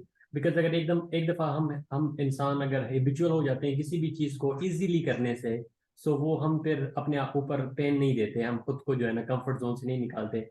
बस एक ही चीज है, बस मंसूर साहब हैं वो बता देंगे, राइट। सो हम बिल्कुल भी काम नहीं करते। So actually this is the only reason. मैंने आज एक जो लिंक्डइन पे पोस्ट लगाई है ना, वो इन्हीं चीज़ों को मद्देनजर रखते हुए लगाई थी कि जो एक्सपर्ट होते हैं, ये एक्सपीरियंस लोग होते हैं ना, ये नए लोगों को इनकरेज नहीं करते, ना नई चीज़ों को अपनाते हैं, ना टेक्नोलॉजी को अडॉप्ट करते हैं ना। तो ऐसी चीज़ें होती हैं, तो हमें चाहिए कि एग्जैक्टली ना जी। जी बिल्कुल ठीक है, थैंक यू वेरी मच। और इसमें मैं ये समझती हूँ कि एक्सपर्ट्स जो है वो ये भी करते हैं कि अगर आप लेकर जा रहे हैं अपना ड्रीम उनके पास, तो सबसे पहली बात तो वो जो आपको कहेंगे, ओ हो तुम तो नहीं कर सकते, ये तो बहुत मुश्किल है, हमने तो बहुत मुश्किल से इसको अचीव किया। And they just talk about their successes, how they dealt with all the difficulties, all the hurdles। और वो अपने आप को इतना बड़ा बनाकर पेश कर देते हैं कि जैसे लाइक ऑब्वियसली वो बड़े ही होते हैं, उन्होंने बहुत कुछ अचीव किया होता है, बट उससे दूसरा शख्स जो है वो इतना अपने आप को कुछ वो समझना शुरू हो जाता है कि वाकई ये बहुत मुश्किल काम है, ये मुझसे तो नहीं हो पाएगा, ये पता नहीं कैसे कर गए। तो ये वाली एक जो फीलिंग आ जाती है ना कि मुझसे नहीं हो पाएगा, ये भी हमें फिर लाइक एक हर्डल बन जाती है हमारे लिए, जिसकी वजह से हमें एक्सपर्ट्स से दूर रहना चाहिए। और ड्रीम हमारा जो है वो हमेशा एक साइज बिगर होना चाहिए, और ये स्टेटस को भी जो है ये लाइक इसको चैलेंज जरूर करना चाहिए, इससे निकल के कुछ करना चाहिए, आउट ऑफ द बॉक्स जाके कुछ करना चाहिए। और वो सब कैसे होगा? वो पॉसिबिलिटी थिंकिंग के साथ ही होगा। Then comes shared thinking. और शेयर्ड थिंकिंग जो है ये बहुत ज्यादा इम्पोर्टेंट है, क्योंकि हमने जब पहले बात की कि आपकी थिंकिंग जो है ना, या ये हमेशा काइंड होनी चाहिए। और वो काइंड कैसे होती है? Share by sharing your thoughts with others. एक ये भी बड़ा प्रॉब्लम है, हम सोचते हैं नहीं ये मेरा आइडिया है, इसको मैं शेयर नहीं करूंगी, ये कोई और इसको कैच कर लेगा और फिर वो उसको शायद मुझसे बेहतर तरीके से कर ले, या मेरे आइडिया को शायद वो मुझसे पहले मेरी मैनेजमेंट तक पहुंचा दे, हमारे हेड तक पहुंचा दे, और इस तरह लाइक मेरी वैल्यू कम हो जाएगी। वेरएस ऐसा नहीं होता। जब आप कोई भी काम कर रहे हैं तो जो चीजें आप शेयर करते हैं, जो आइडियाज आप शेयर करते हैं, अगर कोई उसमें और इम्प्रूवमेंट के साथ उसको बेहतर बनाकर आगे पेश कर रहा है, तो सोचें कि स्टार्ट तो आप ही ने किया और आइडिया तो आप ही का था। अगर उसको किसी तरह से और ज्यादा ब्यूटिफाई कर दिया गया है तो आपको खुश होना चाहिए कि मेरा आइडिया इतने ब्यूटीफुली पोर्ट्रे किया गया है, इतना ब्यूटीफुली उस पे जो है वो अब काम किया जाने वाला है, और इस तरह से हमारा जो टारगेट है वो कितने अच्छे से इम्प्रूव हो जाएगा। How can you partner with others so that your ideas compound and go from good to great? हमारे पास टाइम कम है, इसलिए हम क्वेश्चन अभी ये क्वेश्चन नहीं हम डिस्कस करेंगे, पहले हम शेयर्ड थिंकिंग ही देखेंगे। Great ideas come out of a lot of good ideas. बहुत से गुड आइडियाज होते हैं हमारे माइंड में, लेकिन ग्रेट आइडिया जो है वो एक ही होता है जो कि शेयर्ड थिंकिंग से एक्चुअली डेवलप होता है। जैसे मैंने कहा कि जब आपने अपना आइडिया शेयर कर दिया, जी आप कुछ कहना चाहते हैं? No no it's okay. Okay, so आपने अपना आइडिया शेयर कर दिया और फिर बाकी सब लोग उसमें ऐड करते गए कुछ ना कुछ, और फिर वो आइडिया आपका जो है वो गुड आइडिया से ग्रेट आइडिया बन गया। So good ideas they come out of shared thinking and great ideas also come out of shared thinking। सो कभी भी जो कुछ भी आपके पास है उसको शेयर करने से घबराएं नहीं। जैसे कि हम बच्चों को भी सिखाते हैं कि शेयरिंग इज केयरिंग, और हम जानते भी हैं कि लाइक एक हमें बचपन में आपको याद होगा, आपने जब उर्दू के मजमून लिखे तो आपने कहा कि इल्म ऐसी दौलत है कि जो बांटने से बढ़ती है, कम नहीं होती। सो this is actually the base of this shared thinking, कि जब आपकी थिंकिंग, आपके आइडियाज जब आप शेयर करेंगे तो इससे एक्चुअली आपकी अपनी ही ग्रोथ हो रही है। आपको पता चल रहा है कि एक छोटा सा थॉट जो आपने जनरेट किया है ये कितना ज्यादा ब्यूटीफुल हो सकता है। और इसकी वैल्यू क्या है? इसकी वैल्यू शेयर्ड थिंकिंग की ये है कि इसमें आप डिस्कवर करते हैं blind spots, then it gives you understanding, and understanding means finding out what they know means the other people, and then um, teaching and equipping, ये आपको भी टीच करती है, आप दूसरों को भी टीच करते हैं, और आप खुद को भी इक्विप करते हैं और दूसरों को भी इक्विप करते हैं, क्योंकि आप कुछ ऐसा शेयर कर रहे हैं जो कि वो नहीं देख पा रहे, और मे बी वो कुछ उसमें ऐसा ऐड कर रहे हैं जो आप नहीं देख पाए। और फिर ये जो है ये एक्ट ऑफ एम्पावरिंग भी है शेयर्ड थिंकिंग जो है। So we have to see who we are including when we want to generate ideas, solve problems और ट्राई समथिंग न्यू। हमें ये चीजें जरूर देखनी है कि हम किस किस को इंक्लूड कर रहे हैं, और ये भी बहुत इंपॉर्टेंट है कि आप अपने आइडियाज किन के साथ शेयर कर रहे हैं। So how to encourage the participation of shared thinking? Value the ideas of others. हमेशा हर एक आइडिया, चाहे वो आपको लग रहा हो कि वो किसी काम का नहीं है, लेकिन उसको वैल्यू जरूर करें। एटलीस्ट आपको ये भी पता चल गया कि ये आइडिया नहीं चलेगा। जैसे कि हम जानते हैं थॉमस एडिसन के बारे में ही, उन्होंने जब बल्ब जो है वो इन्वेंट किया तो उन्होंने कहा कि जहां जहां पे मैं फेल हुआ वो ये मेरा वो फेलियर नहीं था, मुझे तो 1000 वेज मिल गए जिनसे कि बल्ब लाइट नहीं किया जा सकता। सो जो भी आइडिया आए उसको हमेशा वैल्यू करें, चाहे वो आपको आपके काम का है या नहीं, किसी को भी कभी भी रिजेक्ट ना करें। और इसका फायदा क्या होता है? When I value people, actually I want to spend time with them and listen to them. और ये जो listening to others है ना, ये आपको एक बहुत strong leader बनाती है, ये आपकी personality को बहुत strong बनाती है। अगर आप leader नहीं भी हैं, हर तरह की बात सुनने से, अच्छी बातें सुनने से भी, बुरी बातें सुनने से भी आपकी लर्निंग होती चली जाती है, और जितनी आपकी लर्निंग होती है उतना ही आप ग्रो करते चले जाते हैं। And if I value people, actually I want to help them, and I am influenced by them, ये भी मुझे एक्सेप्ट कर लेना चाहिए। And then I respect them. ये हमारी अपनी कितनी पर्सनालिटी जो है वो बिल्डअप होती चली जाती है with shared thinking.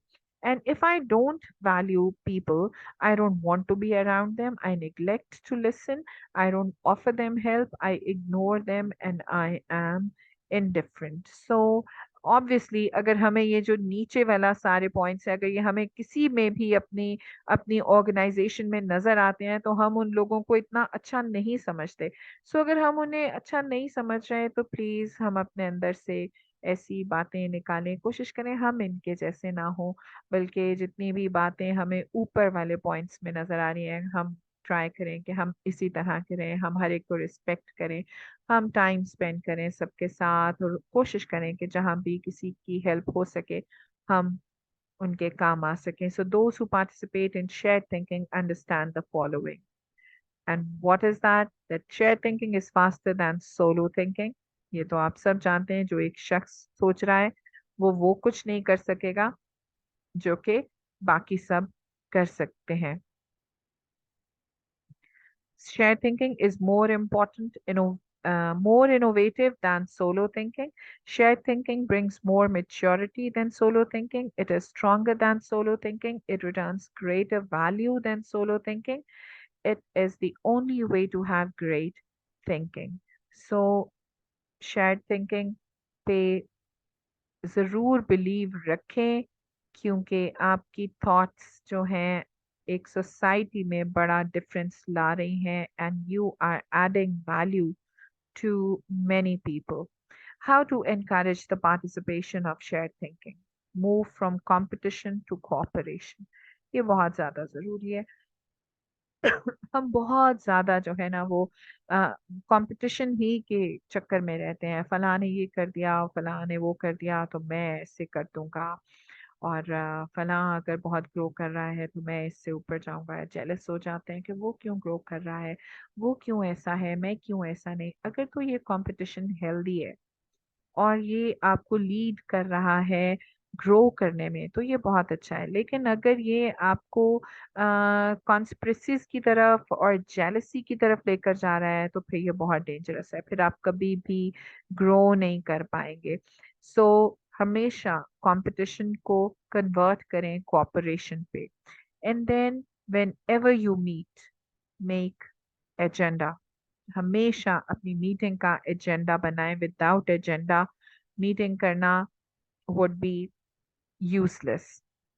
Get the right people around the table. जितने भी आपको, जिन लोगों से आपका ख्याल है कि शेयर करने से आपको भी बहुत कुछ अच्छा मिल सकता है और वो आपके लिए बेनिफिशियल हो सकता है, वो हर शख्स आपकी टेबल पर आपकी मीटिंग में होना चाहिए। Then compensate good thinkers and collaborators well. जितने भी गुड थिंकर्स हैं उनको हर तरह से कोशिश करें कि कॉम्पनसेट करें, और कोलैबोरेटर्स जो आपके साथ, जिन्होंने अच्छी जो कोलैबोरेशन दे रहे हैं, चाहे वो सिर्फ अपनी थिंकिंग ही शेयर कर रहे हैं, आप उनको जरूर वैल्यू करें। So successful people try to make it on their own, unsuccessful people try to make it on their own, and successful people know success requires a team, and team means shared thinking. Shared thinking जो है ये हमें lead करती है unselfish thinking की तरफ, क्योंकि जब हम अनसेल्फिशली कोई भी काम करते हैं तो it actually satisfies our inner being. हमारा inner being जो है ना वो इससे satisfy होता चला जाता है। Unsuccessful people focus on helping themselves only, and successful people benefit from adding value to others. So जब आप value add करते हैं तो actually वहीं से आपकी success start हो जाती है. Benefits of unselfish thinking.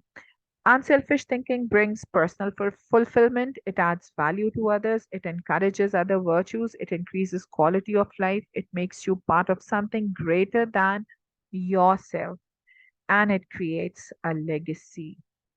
So success is something, and then significance is something else. So actually unselfish thinking leads you towards significance. और हम इस पे आगे बात करेंगे. How to experience the satisfaction of unselfish thinking? Put others first. Expose yourself to to situations where people have needs. Give quietly or anonymously. Invest in people intentionally and continually check your motives.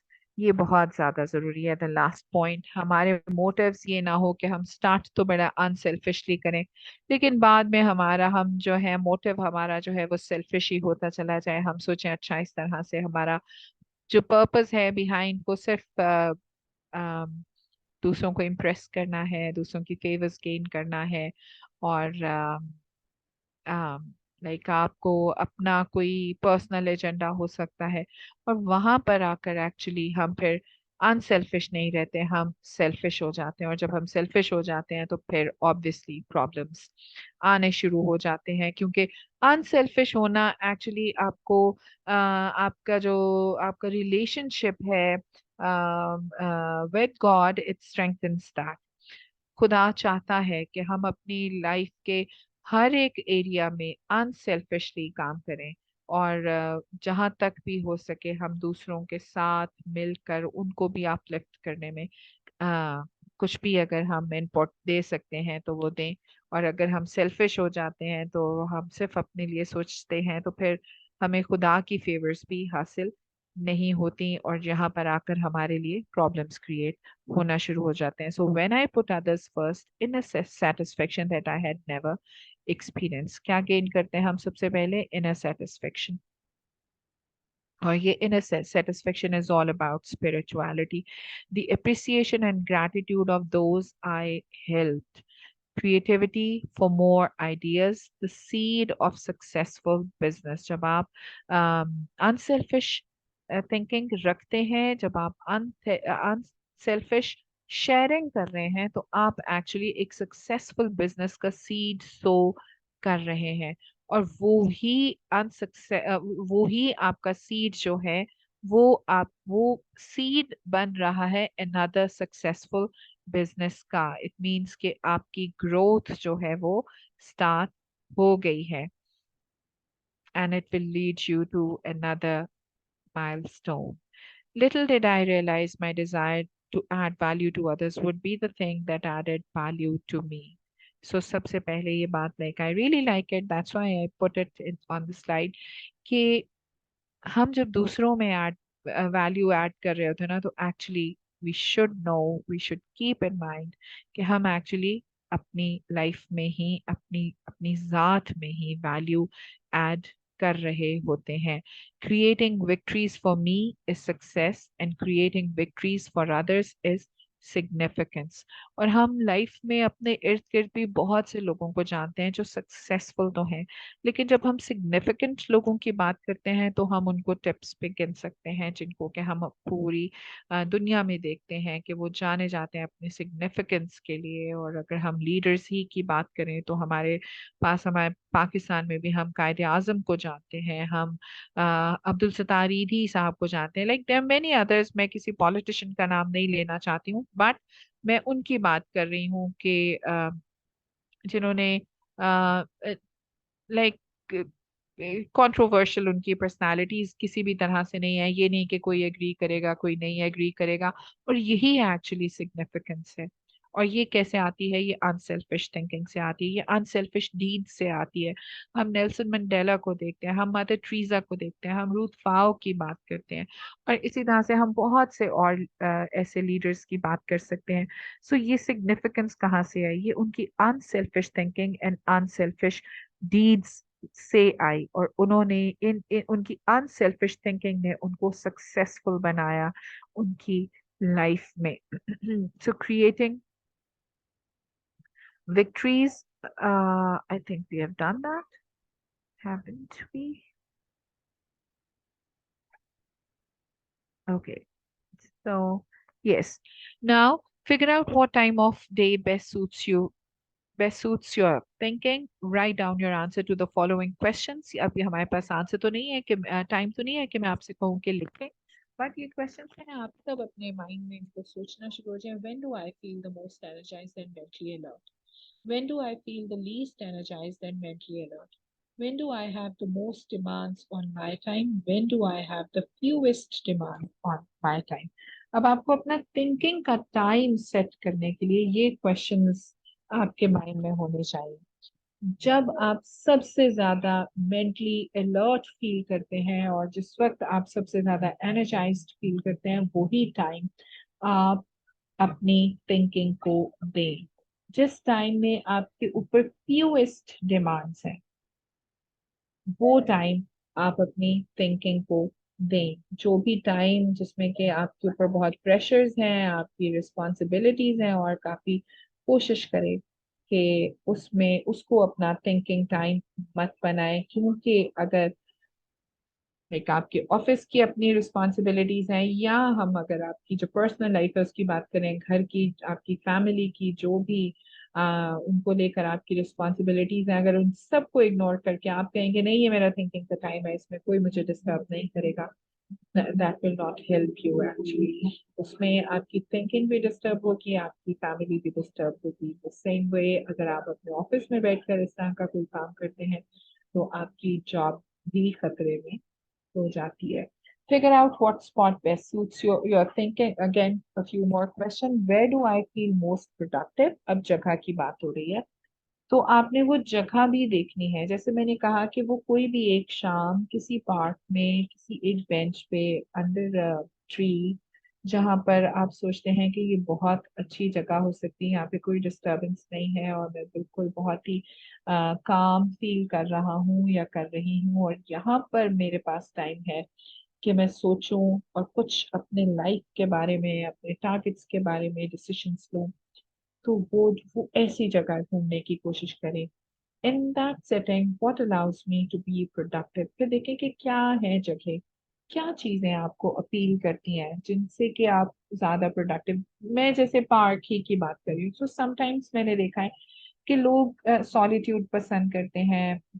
मुझे बहुत अच्छा लगता है मैं किसी अच्छे environment में, किसी पार्क में जहाँ पे ज्यादा रश ना हो, मैं अकेली बैठ जाऊँ, तो मुझे बहुत सूदिंग लगता है. और मुझे लगता है कि ये बहुत टाइम है जिसमें, वो टाइम है कि जिसमें मैं बहुत ही प्रोडक्टिव हो सकती हूँ और मैं काम, बहुत सी चीजों के बारे में सोच सकती हूँ. The other place, the other time, although वो मेरे लिए बहुत डिमांडिंग होता है, बट मुझे लगता है कि ये भी वो टाइम है कि जिसमें मैं बहुत सी चीजों पे सोच सकती हूँ. वो होता है जब मैं अपने घर में कुकिंग कर रही होती हूँ. सो कुकिंग करते करते मैं बहुत सी चीजों के बारे में सोचता हूँ, बहुत से आइडियाज मेरे माइंड में आना शुरू हो जाते हैं. और बहुत से जो है वो, जिनको कहेंगे गिरहें खुलते से चलती चली जाती हैं. और लाइक मेरे लिए बहुत इजी हो जाता है कुछ डिसीजंस को लेना, कुछ प्लान आउट करना चीजों को. सो ये भी देखें कि कौन सी चीजें हैं जो कि आपको प्रोडक्टिव बनाती हैं. Actually because I enjoy cooking, तो मैं उसको उसी में फिर मुझे अपना आप बहुत प्रोडक्टिव लग रहा होता है. So can I duplicate those conditions anywhere else, and if so how? ये तो आप ही ने सोचना है. ये अभी हम सिर्फ सोचने की चीजें हैं, हम इनको डिस्कस भी नहीं कर सकते. सो अब आपने जो ग्रुप है उसमें आप ये जरूर लिख सकते हैं, इसका आंसर जरूर लिखिएगा, what is your definition of success. Mansoor साहब प्लीज ये क्वेश्चन आपने आज की इस सेशन के बाद ग्रुप में डाल देना है, और मैं एक्सपेक्ट करूंगी कि सारी आज के सेशन के बाद हर कोई अपना इनपुट जरूर दे कि वो अब वो क्या समझते हैं, सारे सेशन के बाद वो क्या समझ रहे हैं कि सक्सेस की डेफिनेशन क्या है.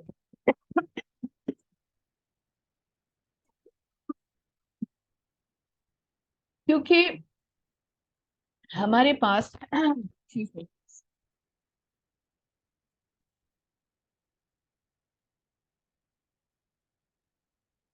अभी हमारे पास लिस्ट है एवरेज पीपल की भी और सक्सेसफुल पीपल की भी, और आपने इसमें से अपने आप को ढूंढना है। हम ये स्लाइड शेयर भी करेंगे आपके साथ ग्रुप में ही, और आपने इसमें देखना है कि मैं कहाँ स्टैंड करता हूँ, एम आई अमंग एवरेज पीपल और सक्सेसफुल पीपल, और फिर इसके अकॉर्डिंगली आपने सक्सेस की डेफिनेशन को अपने लिए बनाना है।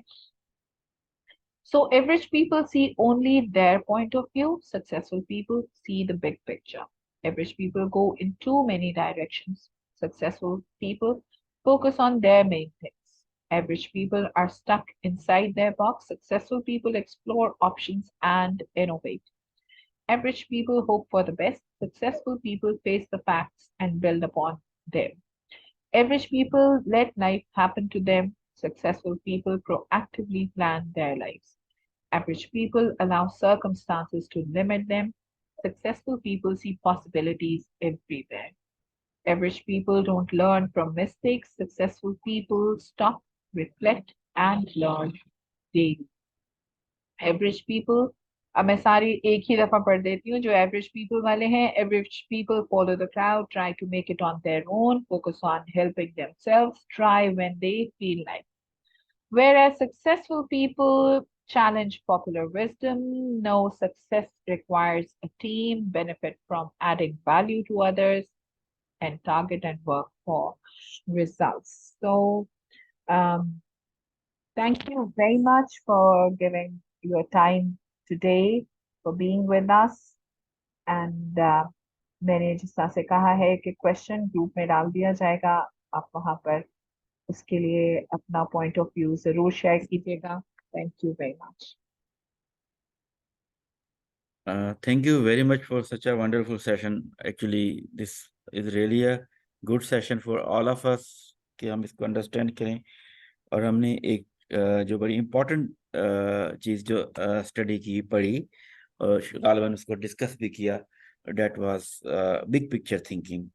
किसी भी ऑर्गेनाइजेशन में बीइंग एन एचआर प्रोफेशनल हमारे लिए ये हमारी रिस्पॉन्सिबिलिटी में से शामिल है कि ऑर्गेनाइजेशन के अंदर जितने भी लोग काम कर रहे हैं, from the tea boy to even जो डायरेक्टर हैं, बोर्ड ऑफ डायरेक्टर्स हैं, उन या जो मैनेजिंग डायरेक्टर्स हैं, ये जो भी है ना, इवन प्रेसिडेंट, अपनी टीम में रहते हुए उन सब को बिग पिक्चर के साथ, ऑर्गेनाइजेशन की बिग पिक्चर के साथ कनेक्ट करके रखें। दिस इज रियली इम्पोर्टेंट, क्योंकि ऑर्गेनाइजेशन का जो विजन है, जो मिशन है, वो जहाँ पे वो ऑर्गेनाइजेशन जाना चाह रही है, जो माइलस्टोन अचीव करना चाह रही है, वो उसकी बिग पिक्चर है जिसको उसने अचीव करना है, जहाँ तक उसने पहुंचना है। जब तक सब लोग कनेक्टेड नहीं होंगे उस बिग पिक्चर के साथ, उससे रिलेट नहीं कर रहे होंगे और वो उस माइंडसेट के साथ काम नहीं कर रहे होंगे, तो तब तक वो ऑर्गेनाइजेशन ग्रो नहीं करेगी। यहाँ पे मैं छोटी सी बात करके आज की सेशन को वाइंड अप करना चाहूँगा। पीटर ऑफ ड्रकर की बुक आपने पढ़ी होंगी, उनकी फिलॉसफीज को भी देखा होगा। तो पीटर ऑफ ड्रकर की एक बुक है जो 366 डेज के पर्सपेक्टिव में उन्होंने बनाया हुआ है, हर दिन के हिसाब से आपको कैसा गुजारना चाहिए। तो उसमें उन्होंने एक डिस्कस किया था कि एक जो स्टोन कटर था, वो स्टोन कटर के पास से कोई गुजरा, तो उसने पूछा कि आप क्या कर रहे हो, तो उसने कहा कि I am building a big chapel. उसने ये नहीं कहा कि मैं एक छोटा सा पत्थर काट रहा हूँ, क्योंकि वो बिग पिक्चर से कनेक्ट हुआ हुआ था। तो उसने कहा था I am making a big temple और अ बिग चैपल। तो इस तरह हर आदमी ऑर्गेनाइजेशन के अंदर जो उसकी ग्रोथ में, उसकी डेवलपमेंट में रोल प्ले कर रहा है, उसको उस बिग पिक्चर से कनेक्ट होना चाहिए। मैं आपके साथ आज की रिकॉर्डिंग भी शेयर कर दूंगा और आज का लर्निंग मटेरियल भी शेयर कर दूंगा, और ये जो क्वेश्चन हमने किए ये भी आप लोगों के लिए शेयर कर दिया जाएगा। आपने उसका जवाब देना है कि what is your definition of success, कि आप सक्सेस को किस तरह से समझते हैं, किस तरह से कंसिडर करते हैं, राइट। आप सब लोगों का बहुत शुक्रिया, thank you very much for being with us. तो इसके बाद चलते हैं, फिर दोबारा मुलाकात होगी इंशाल्लाह नेक्स्ट वीक में। एनी क्वेश्चन, कोई भी बात करनी हो तो आप ग्रुप में कर सकते हैं, right. Thank you very much, thank you, have a nice day and have a nice weekend ahead.